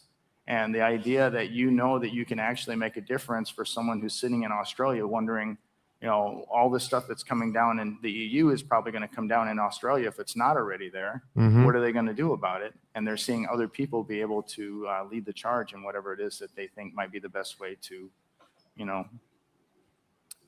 help Litecoin be a focal point for someone who may not have known about it earlier. Yeah. Did you want to add something, Jay? Reach out to us. Let us know what your idea is. Everybody has different skills. So if you're more of a builder or a coder and you have something that you think is something that should be built on Litecoin, or it can cross over EVM to LitVM, or maybe you're better at writing, like somebody wrote a book. Maybe you're better at getting the word out, or design, or whatever your attribute is. This community is vast, and there's all kinds of different voices all over the world. And once you dip a toe in, you become part of it. It's kind of strange, and I do have to say, I've met a lot of different communities, a lot of different industries all the time, and the Litecoin community are very opinionated, but they're some of the nicest people I've really met. Yeah. So I encourage you to keep it going. Reach out to us, reach out to each other. As David said, there's many different groups and communities and ways to connect. So give it a try. I believe we still have the Litecoin projects where things can be submitted. I believe, Charlie, in Nashville, you mentioned a 5-year commitment, unless I'm misspeaking, where you're matching development. This is all ongoing. Mhm. Yes, we've been doing it every year. Yeah, there's a matching on the bounty program. If there's projects that somebody wants to try and get funded from the community, we put it in there, make some awareness for it, and then people can contribute or donate to those specific. Basic Swap Dex is a perfect example. Everything that had to do with their swapping came off of that bounty program, and so that's a really, really good thing to do. And there's plenty of companies and enterprises and others who have always asked from a partnership perspective, like, what can we do to earn the trust of the Litecoin community? And I'm like, participate in the things that they care about. As Jay said, they're very opinionated, but honestly, Litecoiners are some of the smartest people in this space. Yeah. They're very skeptical, right? Extremely skeptical. They're skeptical because they've been through at least a few of these cycles, and they've seen enough of the bullshit that happens to know that that's what that is, right? Yeah. So if you want to bullshit the community, you're not going to get anything back from them. If you want to be there and be transparent and support the community, they'll be all for you. And every single one of them that's 100%. So 100%. I would say, definitely look out for the bounty program. If you go to the litecoin.com website and check that out, you'll see there's plenty of projects out there that are looking for funding. And Charlie matches it 1 for 1, so up to a certain amount, and then you can go ahead and contribute to the society that way too. Very good. I do want to consider our clock here. I have one more for Charlie and then a general one for the panel. This is very basic, Charlie, but I think it's fundamental, foundational, and we're almost 15 years in. A lot has changed in crypto. Sometimes we forget these first principles. Why are we even here? But we're coming up to another halving event, which is an economic event within the system. We're going to go from 6.25 to 3.125 Litecoin per block. So, and we just had a panel before us talking about, a monetary event, inflation, and all these things. Why 84 million as a cap? Why was that a priority to you, to limit the max supply of Litecoin when you created it? Yeah, so the 84 million cap, the actual number doesn't really matter, right? What matters is that there is a fixed cap, right, where everyone knows what that is, and you can't exceed it, and there's a fixed kind of inflation until the cap is reached, right? Every 4 years, the block reward gets halved, and then asymptotically, it reaches 84 million. And this is what Satoshi designed, right? The reason why this works is there's no hidden inflation. There's no one person, company, or government that can decide to create more money out of thin air and give it to themselves, right? And that's the flaw with fiat currency, is that there is an infinite amount of inflation that can be created. And as we see in the past few years after COVID, the US dollar, the money supply has more than doubled, right? Yeah. And that's crazy. It just means everyone's money, if you didn't do anything with it, it got cut in half, right? Your purchasing power got cut in half, just because the US government is just spending money for wars or whatever reasons that you may or may not agree with. So that's the thing with Bitcoin and Litecoin and other cryptocurrencies with a fixed supply, is that can't happen. And that's important, and that's it retains your purchasing power, which is very important for money. Right? Yeah. If you make money, you don't want it to get inflated away over time and force you to have to spend it or invest in risky things. Yeah. And that's what happens with fiat currencies, and that's not good money. So that's where Litecoin differentiates itself from fiat currencies. Very good. I'm going to land with this one. As we close our event here in Amsterdam, whether we're going to our homes, whether we're going out into a Dutch Blockchain Week, for all of you, what's the most important thing you want anyone watching or who's here today, what's the most important thing you want them to take home from this event now that we're closing out? Maybe start with Jay and go down the line. Most important thing, let's see. Well, that you're part of something, that there is a larger group of people here that care about the topics that we covered here, and you want to go back and look through some of these the videos that we took today, privacy and sound money, and the idea that the values of free and fair markets for our economic future are there. Come join us. We're here. Well, it's underrated, and it's been almost 15 years. Yep. Litecoin is still here, and it's more than still here. It's growing from an adoption standpoint, from a usage standpoint. It continues to grow, and that, I think, speaks louder than anything. And it's not going anywhere. So all we could do is move forward and build, and everybody can do their part. And yeah, I think there's a lot of exciting times to come, and I'm hopeful that Litecoin also becomes looked at as a much more exciting thing as we move forward and continue to build. Yep. Thank you. I'd probably say for the majority of people, maybe the reasons for getting into crypto now has changed versus maybe when Charlie was first getting in, right? Although Charlie's reason was because he's got a gambling habit, but no, because of the reason for why he chose to use Bitcoin, right? It wasn't because number go up or anything like that. And I'm not saying that's not important, but I think if you were to try and find one that has those same attributes and is still emanating those core reasons as to why it exists and is thriving, I would say check out Litecoin, because that's what's to me personifying not just the cypherpunk movement, but it's also personifying the average person's reason for wanting to be in the first place. Yep. Very good. Thank you, David. For me, the most important thing about Litecoin, I think, is the community. I think it's all you guys. Litecoin, I feel like, has the best community in terms of just the most friendly and welcoming community out of all the other cryptocurrencies. 100%. Yep. Just a lot less hate, a lot more like welcoming to people.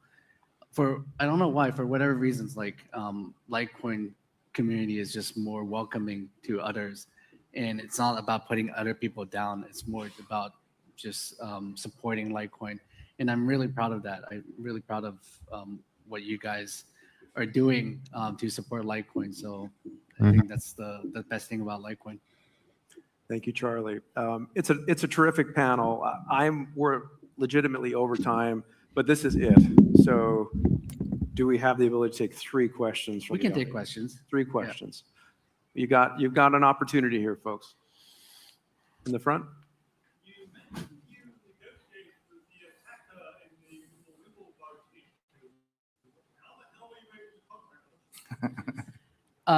So the question is, how do we contact the attacker of the Mimbo bug? We actually contacted him through using just transactions, encoding messages into transactions. And it's funny because the first message to him is I want him to kind of contact us on Telegram or some other chat so we can do like real-time chat. And he refused. Like he wanted to stay real anonymous. He didn't even want to use like Telegram or any like anonymous chat programs to chat. So unfortunately we had to do it over transactions. So it took like multiple days of just me sending a message and then him sending a message back and forth. And we that's how we negotiated him returning the funds for a small bounty. Wow. Any other questions? One in the back over there.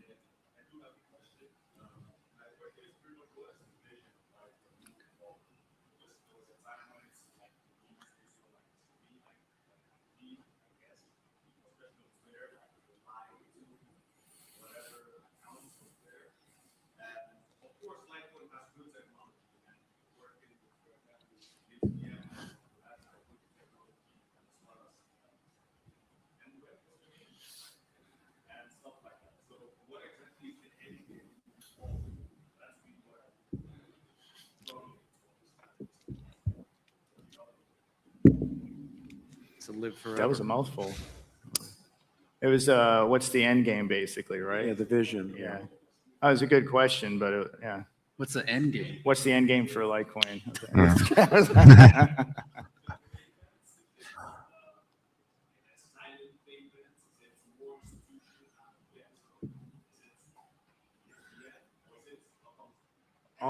All of the above. Yeah. So the end game is to continue to exist. Like survival is one element to that. The idea that we're growing in many different areas, where it's smart contracts or payments, or the idea of remittances, or all of the words that we said over these last 2 days, and I think the mission is ongoing. I mean, how many 14 to 15-year-old cryptocurrencies do you know that are out there that are still on the top of the table, still prevalent, still having events that grow every year, and doing the kind of number of transactions, both on layer 1 and layer 2, that Litecoin is. So. Next, yes, sir. So if anyone of the panel has the opportunity, I'd like to thank the intern of the X account of Litecoin for the funny stuff that they brought to the community. So that was actually quite fun. The intern is actually on the stage today. What? I can announce the intern is on the stage today. I'm not gonna pinpoint who, but it's one of the person on the stage today. Yeah. Give it up for intern.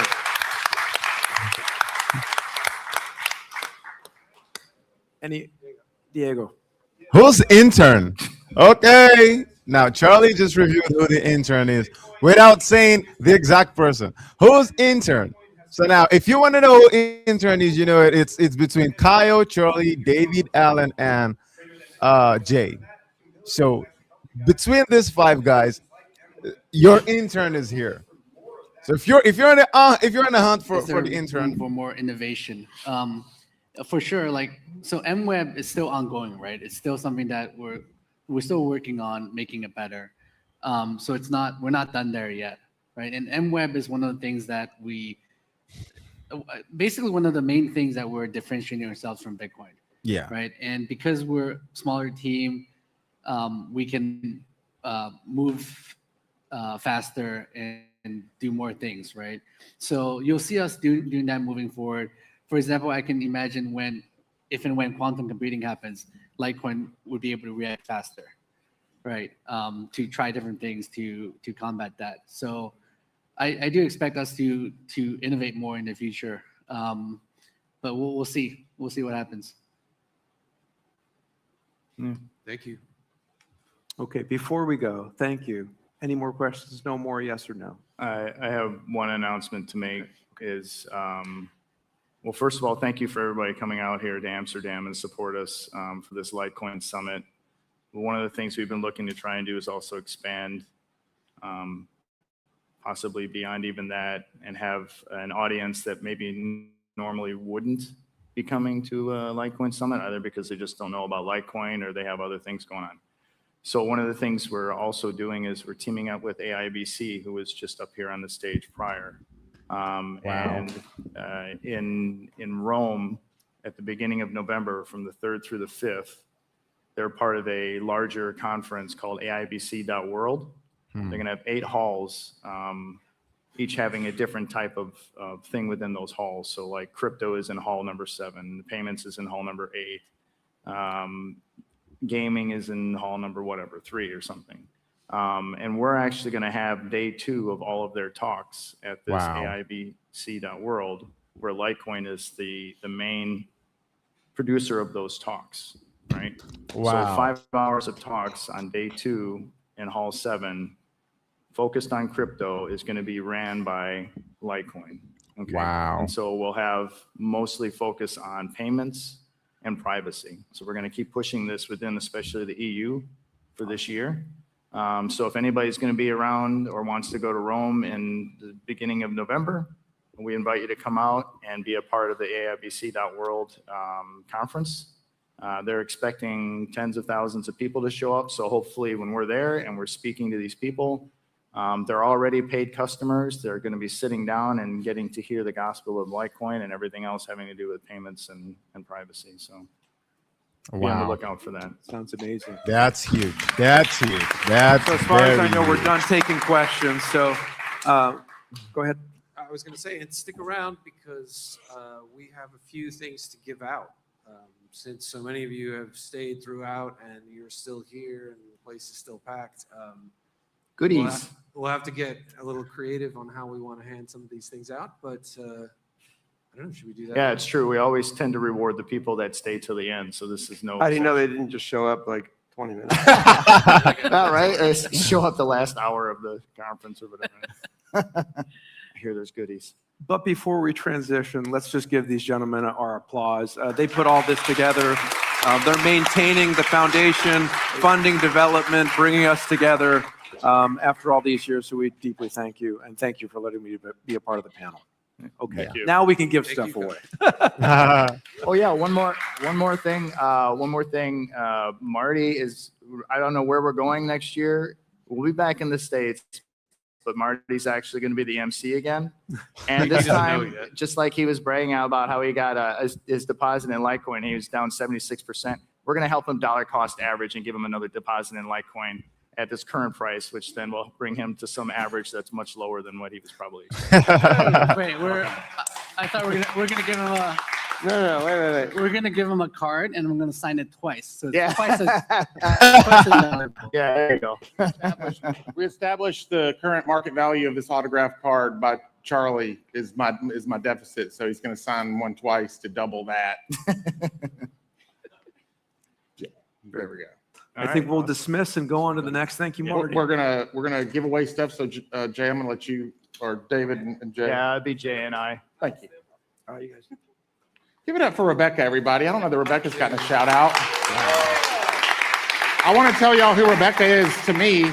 Is every time someone runs up to me and says, we got to put this person in or we got to change this, I'm like, Rebecca's in charge. And everybody's like, Rebecca's in charge. I'm like, yeah, no, for real. Go see Rebecca. She's in charge. So everything that goes well is Rebecca's fault. Everything that doesn't quite go right is Loshan's fault. So that's all right. It's okay. So now they're getting the swag stuff together. And the very, very, very last thing we give is going to be a big secret prize. That's the most valuable thing. I just made that up just to see how effective my persuasive skills would be. But anyway, also something that never happens for me is at events like this, I never get introduced with my name. So Jay, I need your help with this real quick. If you get a microphone. And so we're going to simulate like it's 9 a.m, but be off stage and do a God mic for me. Like I want you just to say let's welcome your host of the 2026 Amsterdam Litecoin Summit, Marty Simpson. And then you guys are going to cheer wildly for me as I videotape myself running on the stage just for like 7 seconds of my promo, because it never gets to happen, because I walk out at the beginning at 9 a.m. when y'all are all dead faced. And if I videoed that, it'd be horrible. I would never get booked to do anything. So Jay, do that for me real quick. Please welcome the host of Litecoin Summit 2026. This is Marty hilarious. Simpson.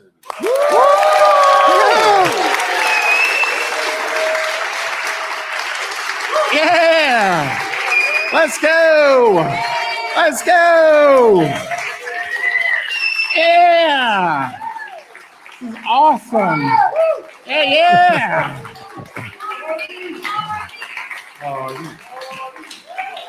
All right, that's good enough. It was a little too much, but that's fine. I can tone it down, put music over it, make it work. It'll be fine. It's a little inauthentic, but I feel you. So we need you to stay up here, Marty. Okay. Yeah. Yeah. We're gonna take care of Marty first before we take care of anybody else. Oh wow. We're gonna give everybody in the room that we can an extra tote bag with all the goodies in it. Okay. Got the double. We have the double bag of useless stuff. No, I'm kidding. Kidding. We have a number of gifts. There's good stuff in the bag. Make sure you get your NIM card on the seat. I saw the NIM guy trying so hard to get everybody a card, and then he put them all on the seat. So you have real value in that NIM card QR code. So make sure you take one of those with you, and then you'll realize on the plane on the way home. Okay. Hold this box. Oh wow. So when you worked for a long time at a company. Oh wow. And that company thinks you did such a great job, 25 years of work with that company. They usually give you something special. Now, you've been hosting for, 3 years? 3 years. 3 years. But in Litecoin, in crypto years, 10, long years. 12, 13 years. Okay. 25 years in crypto. Yeah. Okay. It is customary to give the old, retired, tired guy that needs to go home, because you're going home tomorrow, right? I am going home tomorrow, yes. Now you can open the box. Okay. It's customary to give him a watch. Wow. Wow. And this is a real watch. It's not any kind of watch. I'm so glad I didn't say anything smart alecky on the way Not up. just any watch. It's not just any watch. This is a Coin Vigilante Litecoin watch. Wow. Okay. Awesome. I don't know what any of that means. So going back to community-led stuff, there's an individual who was part of the Litecoin community a few years ago. He started his own watch brand called Coin Vigilante. Okay. These watches go for normally anywhere between $250 to $450. So you can get a deal on this watch right after. And so, yeah, we thought, what better way to honor you on your way to your deathbed than to give you this watch. What's really funny is I was trying so hard to not interject to make fun of the prize when you've worked so hard. I was like, they give him a watch, and I didn't really think you were going to give me a watch. I thought you were going to give me like a prank. Look at this. This is cool. Yeah. It is a We just didn't want vigilante. you to wind it up because then time's already running away from you. We didn't want you to be able to see how fast that was going. Who thinks that I'm older than David? Raise your hand. Raise You're your hand. older than You honestly David, think I'm bro. older than David. See how? But who now is not raising their hand because they sense that I'm not older than David in the frame of the question? Okay, those don't count. Who really? Okay, I'm way younger than David, for what it's worth.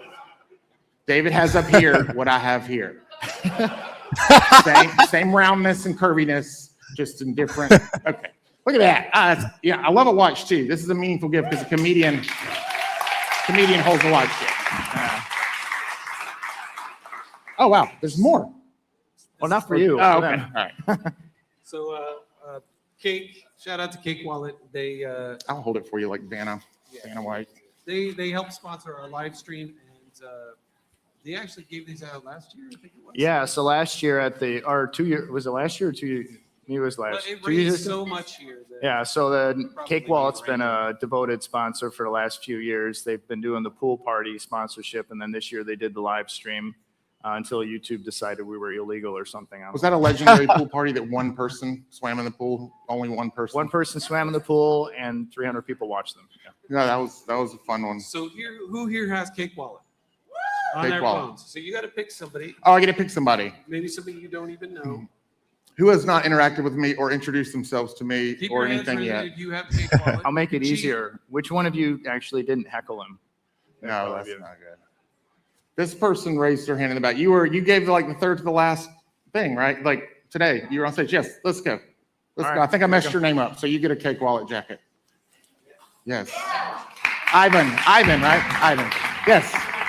Yeah, Coinsby. Wow. Yeah, this is great.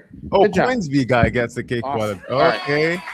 Okay. All right, everybody else got to hustle quicker than that. It'll take forever if you do those. There's no pictures and stuff. Oh, cards. 3 of these. Yeah. All right. So last couple of years, we've been doing these really cool cards as well. These Litecoin cards. They've been authenticated by Tag. If any of you know who Tag is for a grading company, they're one of the highest quality grading companies and authenticators in the world for cards and for sports memorabilia and for other things. And they've partnered with us to do these cards the last few years. And so we have these extra ones that we'd like to give out to people who are interested in them. They're holo cards. I think this one's from last year, Las Vegas. And we did it in a sports card type of way. So it has seasons for the years of stats for Litecoin for every year on the back. And these cool designs on the front, courtesy of Robbie Coleman, one of our guys that does a lot of creative stuff. So You had an idea. Walking through the red light district, you can ninja star people with these if you need to. Keep them in the back pocket. You had an idea to ask a question. yeah, so we were going to ask questions, either how you got into Litecoin, when did you have your first transaction, maybe some history on something related to crypto. And as you answer them, I suppose even if they're wrong, we'll probably give them something. I'm just going to walk over here and give one to my kid that I had come to the thing. So, there. There's another one. Give one to the other. Stein. Oh, yeah. The other. Oh, wow. And Hamza. I said it correctly that time. Should we go first then? I was going to ask a question from the back of this card, but then I realized it's so bright up here. I can't. It is. It's shiny, and I can't read. I can read. Well, you can't read it either. Since 2011, Litecoin's been league's top scorer, 300 million transactions, You're giving zero them all the downtime. answers. Oh, I thought we were Ask them a question. I didn't pay any attention, Jay. I didn't pay. I'm done. Y'all paid me till 4:30. I got poker on my mind. Okay, I got a question. Litecoin just hit a number of transactions. Does anybody know how many transactions 400 million. just hit? Oh, but this is as of 225. Number. Don't say my noise. Okay. Yeah. Nice. You know, that's kind of cheating in a way. Is he the one that has the software that has the company that counts them? Eight. Oh, that's not. He's That's the one who lame. helped track it with us. Oh, that's really funny. Yeah, I saw 2 other hands go up though. It was Adstack and the guy in the back. I'm going to give them one too. just Okay. 'cause I know they know the answer. I think that the first way we should give away the card is who genuinely wants one. There you go. Bud. Calmly walk to the front and act kindly to us. Yeah. And then we'll probably just hand you that one.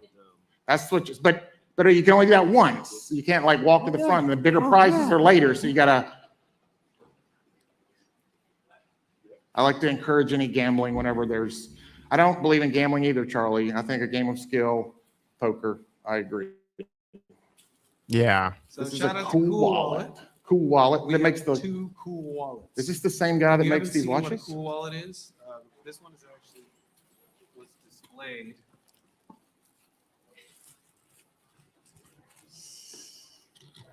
So Ooh. it's a credit card size wallet with a little digital display on it, Nice. and we have 2 of those. You got a question, David? Does anybody want I'm the cool just- wallet? A question to win the. Wow. But you're not convincing unless you walk calmly forward. Okay, these 2 were up. John, I'm sorry, they clearly stood up before you did. Yes, and the gratitude. See, this is the example here. You're from here, right?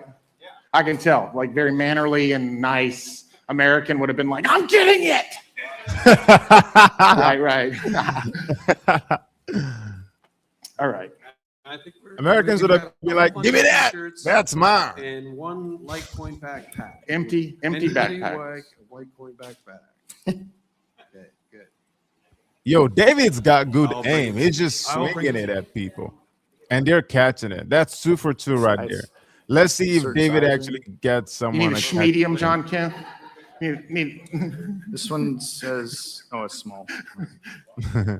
If anybody needs a white extra large, I've got my undershirt on. You just have my sweat all over it after the day. But if y'all want to, I will literally give you the shirt off my back.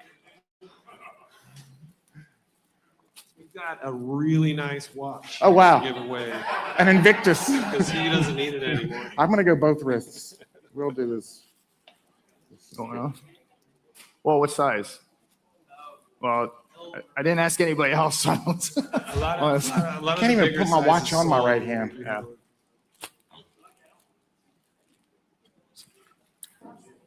Medium? L? Oh wow, there's so many gifts. large, like for medium, for a dollar for an An Invictus? $1 Yes, 2-day yes. event tickets. You want to trade? This is actually like Medium. I don't know. wow. It's a lot of gifts that they're giving away. I know, like I have. Where's I love mine? Invictus. I'm not there physically, but I'm listening here like virtually. I only wear it on stage because it takes so much energy to wear it. There you go. Cool story. A guy at a show gave me this, and I'm not just saying that so you'd give me a watch. They already gave me one. But a guy Okay. liked my other watch. Well, Small. but he realized What's it a was small? not keeping time. Anybody want a So he small? gave me his. Small? There you go. So here's the thing. Next year, if you'd like to sponsor the giveaway, Another small. so it'd be scripted and have real prizes that aren't just leftover things laying around at the end of the conference. I'm just going to say. And we could have a game and a trivia game and teams, and you could have that section be large. Then you get it with us during the year, and we'll get that planned.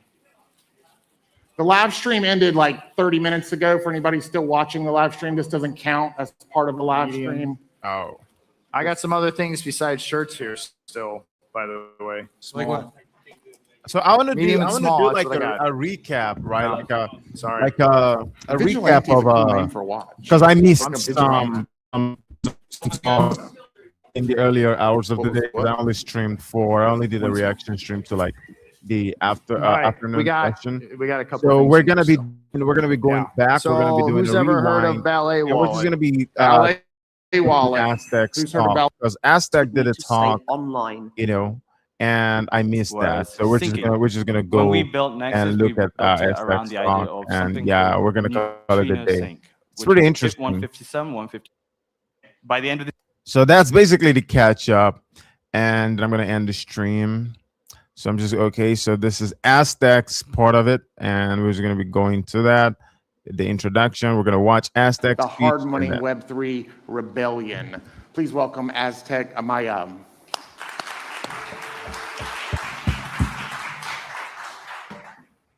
Thank you. Hello, everybody. I'm Aztec, Lithium co-founder. First off, I just want to say thank you to the Litecoin Foundation. I don't think they get enough credit. You know, they put this all together, and I just want to say shout out to all of you guys. Shout out to Charlie Lee. He's the GOAT, and we're building on the shoulders of giants. So shout out to all of you guys. Also, a good friend of mine, David. David Shorts. Yeah, they deserve it. David Shorts is an advisor of LitVM. There's been some tough times, you know, when you're building things. And I just want to say thank you to him as a good friend. He's really giving me good wisdom during this journey. So let's see. I think press the green button. Okay.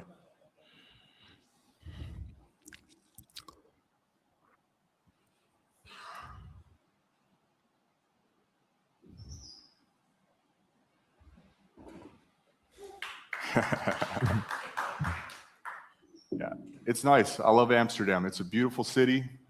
It's nice to be here with all of you guys. I've had such an absolute blast. It's my first time in Europe, and Wow, just first getting time. to meet everyone and experience a new culture has been great. Pressing the green button, but it's not a.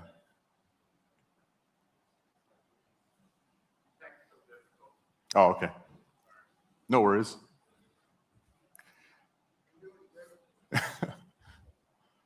I'm not much of a public speaker. My co-founder, Rock, is the very eloquent guy. He reminds me of Dr. Cap. You can hear my mic. Can you hear me? Mm-hmm.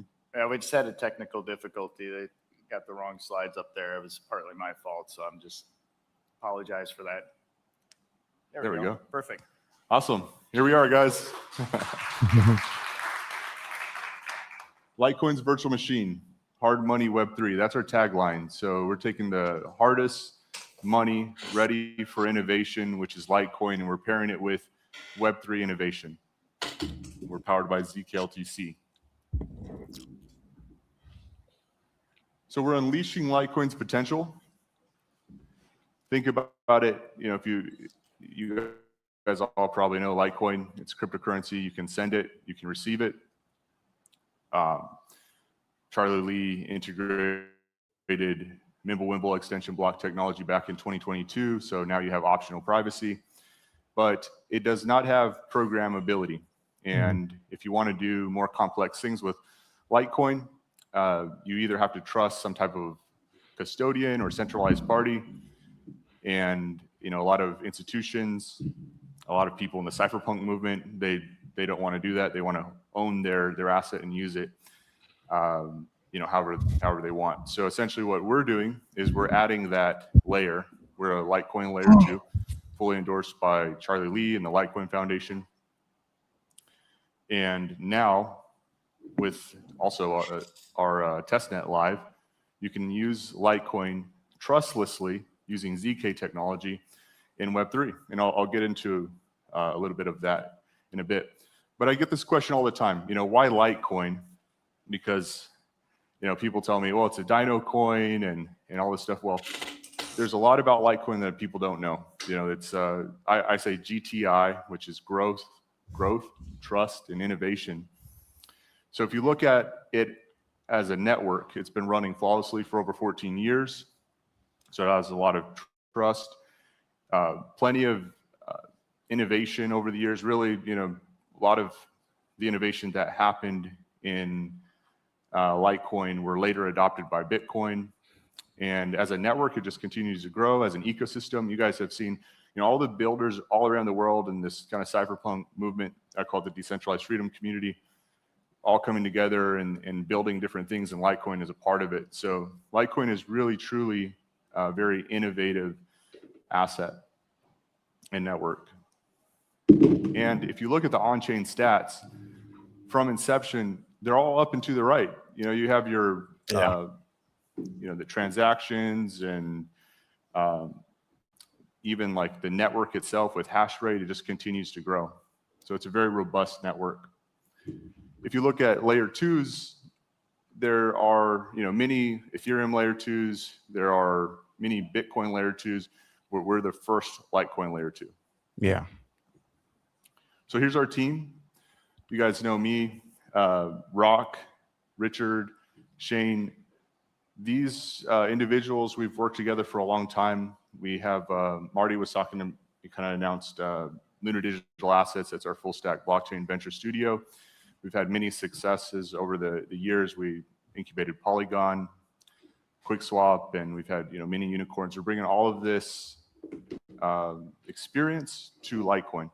Yep. Also, you see Iago here from Bitcoin OS. He is and his team are pioneers on the Bitcoin ZK side of things. And they proved that you could use Bitcoin trustlessly on Cardano a while back. We're essentially just modifying that technology for Litecoin. And of course, you got the GOAT, Charlie Lee, is an advisor. David Short's another advisor. These are good friends. David Chaum, he's the godfather of cryptography. We get to bounce things off of him. A lot of his early work actually led to Bitcoin. And I know earlier in the time here at Litecoin Summit, we were talking about like quantum resistance and all this stuff. He's actually working on that stuff, and I'm trying to get him to get things on the Litecoin side as well. And then we also have many other partners that are looking at quantum resistance as well, which will you'll get involved with the LitVM later. But then Michael Turpin as well is another advisor. His PR firm did the PR for Ethereum ICO and Tether ICO. So the godfather of crypto. So we have a really great team, a lot of experience. And the main point is this is all coming to Litecoin, so we're really excited about that. How we sit in this modular world, all these different technologies and stacks and virtual machines. But essentially LitVM is built directly on top of Litecoin. You don't need to a hard fork or soft fork. It's kind of an elegant modular stack that enables you to add utility to Litecoin without changing the decentralization or anything about Litecoin, all the great work that Charlie Lee and all the his team has done over the years. But it also connects Litecoin to all of Web3, so Ethereum land and the rest of the UTXO innovations. So we are a specialized chain, and we will have focus areas. I think a lot of the critiques for layer 2s, from Vitalik and such, are that some of these chains are too general and they don't have like a real focus. Well, we have this focus, so we'll be building yield DeFi kind of layer for Litecoin. So now in the future, you'll be able to trustlessly have Litecoin, get a yield on your assets. Also, we'll be able to pair different strategies with real-world asset strategies and the whole agentic movement. And also, this was just recently, I think it was yesterday, kind of lost on what is what, traveling and everything, but we recently announced Silent Swap. So Abraham was on a panel yesterday. And so we're also building out a privacy layer on top of LitVM. And this will enable, like if people want to trade their dirty fiat stable coins for some real freedom money, you'll be able to do that privately. You can, easily, swap for, some X stable coin for Litecoin in the future privately on LitVM. Nice. Here's another visualization. So it's a modular stack. You have all these pieces. On the Ethereum side, you have Arbitrum, Espresso. All this means really is that you have the most performant stack, the most decentralized stack on the kind of like EVM side of things. And then we have Bitcoin OS, which is enabling Litecoin to trustlessly be used in Web3. And there's more partners coming. I can't announce everything, but more coming soon. All the Litecoin native assets will essentially be able to live trustlessly on LitVM in the future. Wow. So not just LTC, Ordinals and but runes. runes and ordinals. And I actually have, you guys probably know Craig or Bits from Litecoin Foundation and just with the Litecoin trading cards. I have his God Mode ordinal card here. Essentially, you'll be able to take ordinals and ZK them over to LitVM in the future, and he has a game that he's building. So there's a whole ecosystem of really fun things, and these other Litecoin native assets will be able to live on the L2 as well, trustlessly.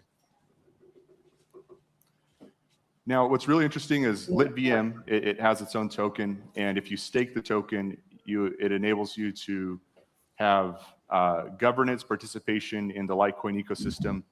And if you stake the token, you also be able to get basically rewards from the different layers of LitVM. So whether that's sequencer fees, the DeFi layer, different strategies that we're curating specifically for Litecoin, this all kind of feeds back to the LitVM stakers.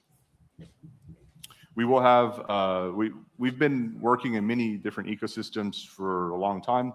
And so we'll have a very unique governance model that will enable Litecoiners to essentially vote on the direction of the project. Different things get funded. I hope to see, since we're allocating 51% of our LitVM tokens to the community, I hope to see the Litecoin community use these funds to also hopefully sponsor, more Litecoin summits in the future, have more events, and Yep. more technologies, see more innovation on Litecoin. So let's build together. You can scan this QR code and look at our website. We also, on that website, have a lot of our Litecoin research, and our testnet hub is there as well. So testnet is live, the technology is live. You can already use testnet Litecoin, ZK it over to LitVM testnet, and play with the dApps that are already building for Litecoin, creating new utility for Litecoin today. There's over 50 dApps in the ecosystem, and I'm so excited to see. It's not just the utility that we're creating; it's all these dApps that are also building for Litecoin. So the flywheels are really starting to take off.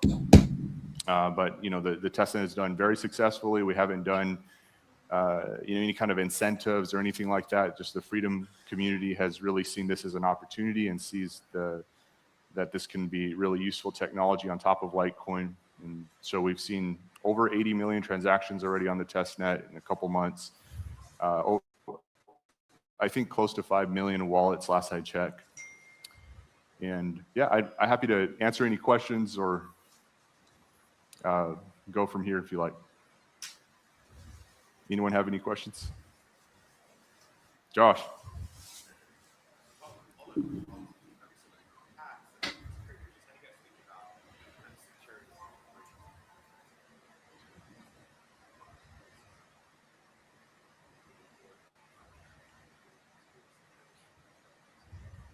It's a really good question. So Josh is asking about security, and in Web3, you've probably heard, there's different types of hacks, there's different vulnerabilities and things like that. I like to say first, it starts off with every individual. No matter whatever type of technology you're using, if it's a new project, a new exchange, a new cold storage wallet, you always have to do your own due diligence, and you have to figure out whether you trust that application or tool or whatever. But then second to that, as an ecosystem, we take it very seriously. And so we are working with auditing firms to try to get deals to work with a lot of the ecosystem. And we're already working in kind of creating funnels and spotlights for these projects, but also kind of incubating some of these projects in a way.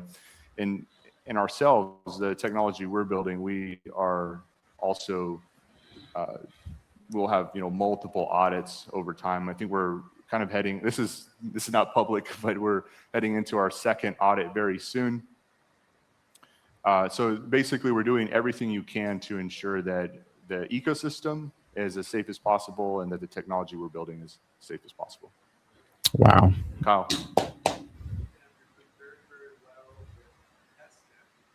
Yes, sir.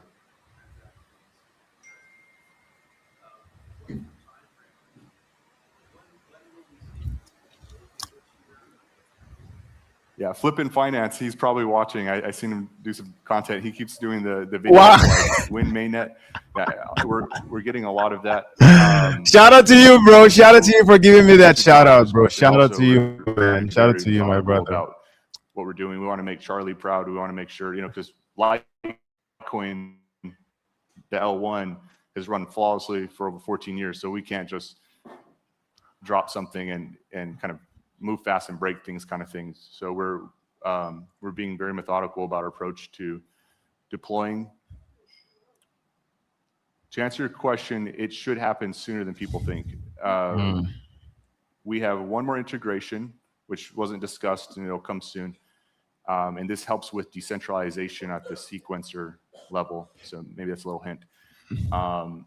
And after that, we'll go to our second audit. And technically after that, we can go to mainnet. So if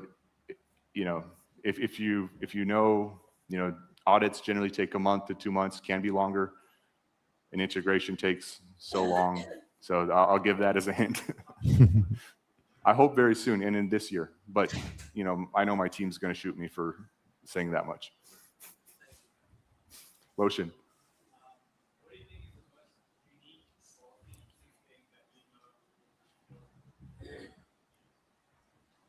What's the most unique thing for LitVM and Litecoin? In my opinion, because it's going to be different.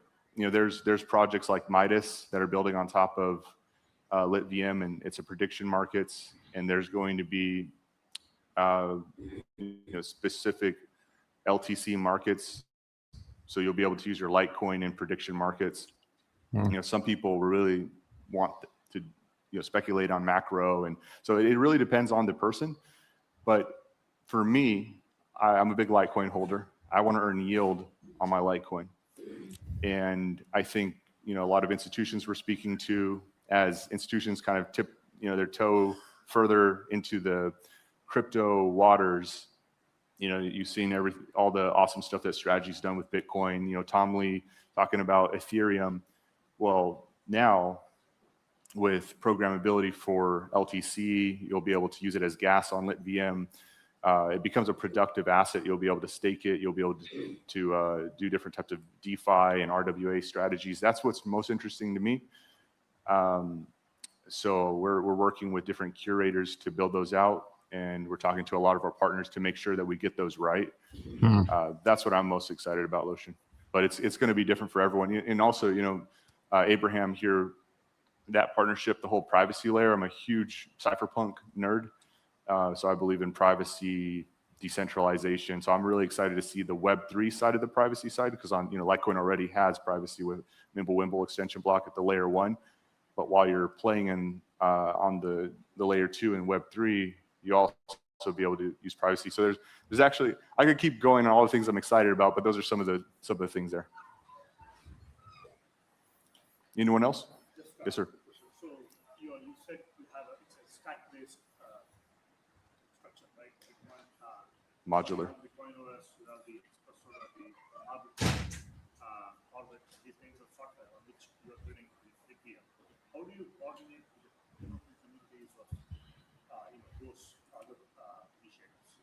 How do you maintain the software, integrate their contributions, and generally how do you coordinate? Yeah, it's a lot of work. I wear many hats. Basically, the question is how do you coordinate between all these different modular stacks and teams? And so our venture studio back in the day incubated Polygon. We have a lot of experience with a lot of moving parts, and so we're essentially just taking that experience. We have many different types of ways to communicate with all these teams. We put the teams together. There's a lot of research and development, a lot of communication. Communication and listening is some of the most important things you can do. As a builder, you think you know everything, you don't.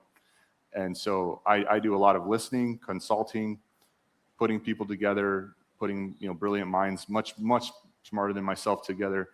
And so with a lot of communication, we basically have all these different teams speaking to each other.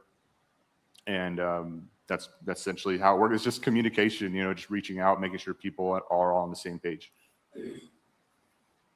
And it's not that easy. It's a lot of work.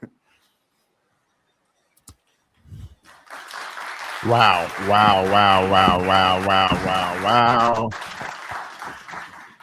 That was good. That was good. I like I'm very excited about LitVM. And I've been saying this since like 25, like since one of the earliest times that LitVM got announced in general. And like what gets me very excited about LitVM is just like the fact that for so long it's been one of the things that have actually been the main focus of the anti-Litecoiners when it comes to like their narrative against Litecoin. It's just been, it doesn't have any Web3 application. It doesn't have any modern integration. And I don't think Litecoin needs something like that. And it's just like a reflection of the fact that most people don't understand exactly what Litecoin is about. Most people don't understand, what it is, the money tree utility case of it. They don't understand that. And, most people just score it out just because it doesn't have Web3 integrations. And like that's kind of the final frontier when it comes to like integrations that Litecoin needs, that LitVM is solving. And that's why I think it's extremely exciting to see them do it, them build it, and actually like build it with the level of focus, with the level of commitment, with the level of sophistication being put into it.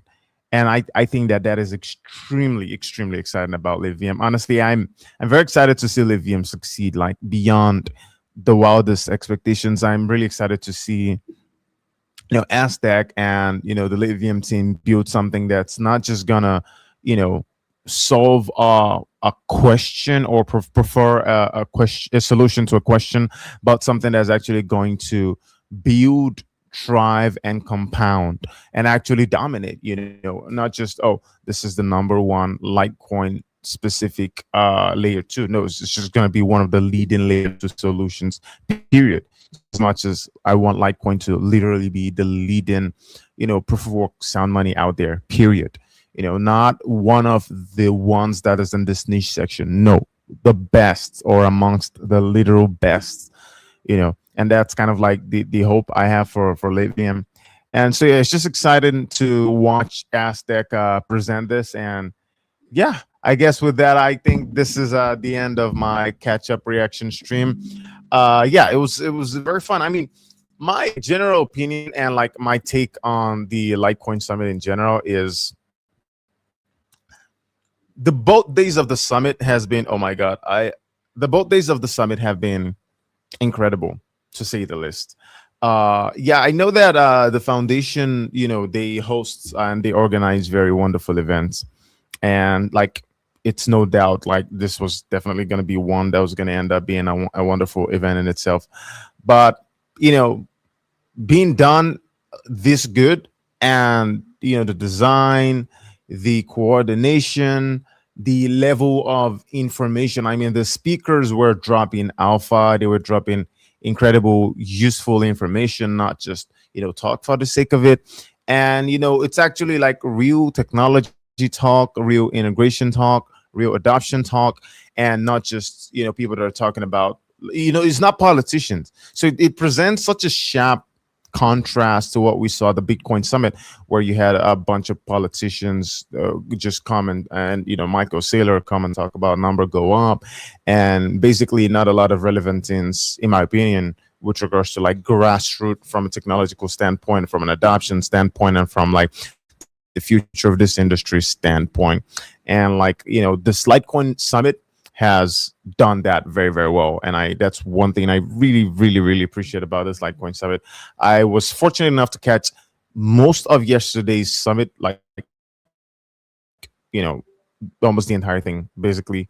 And today I was able to catch the second half and also Aztec stock. And I'm gonna say this was a wonderful event. This was a wonderful event. Shout out to the Litecoin Foundation. You guys are awesome. I've been saying this since like forever. You guys are awesome. You guys, keep punching above your weight.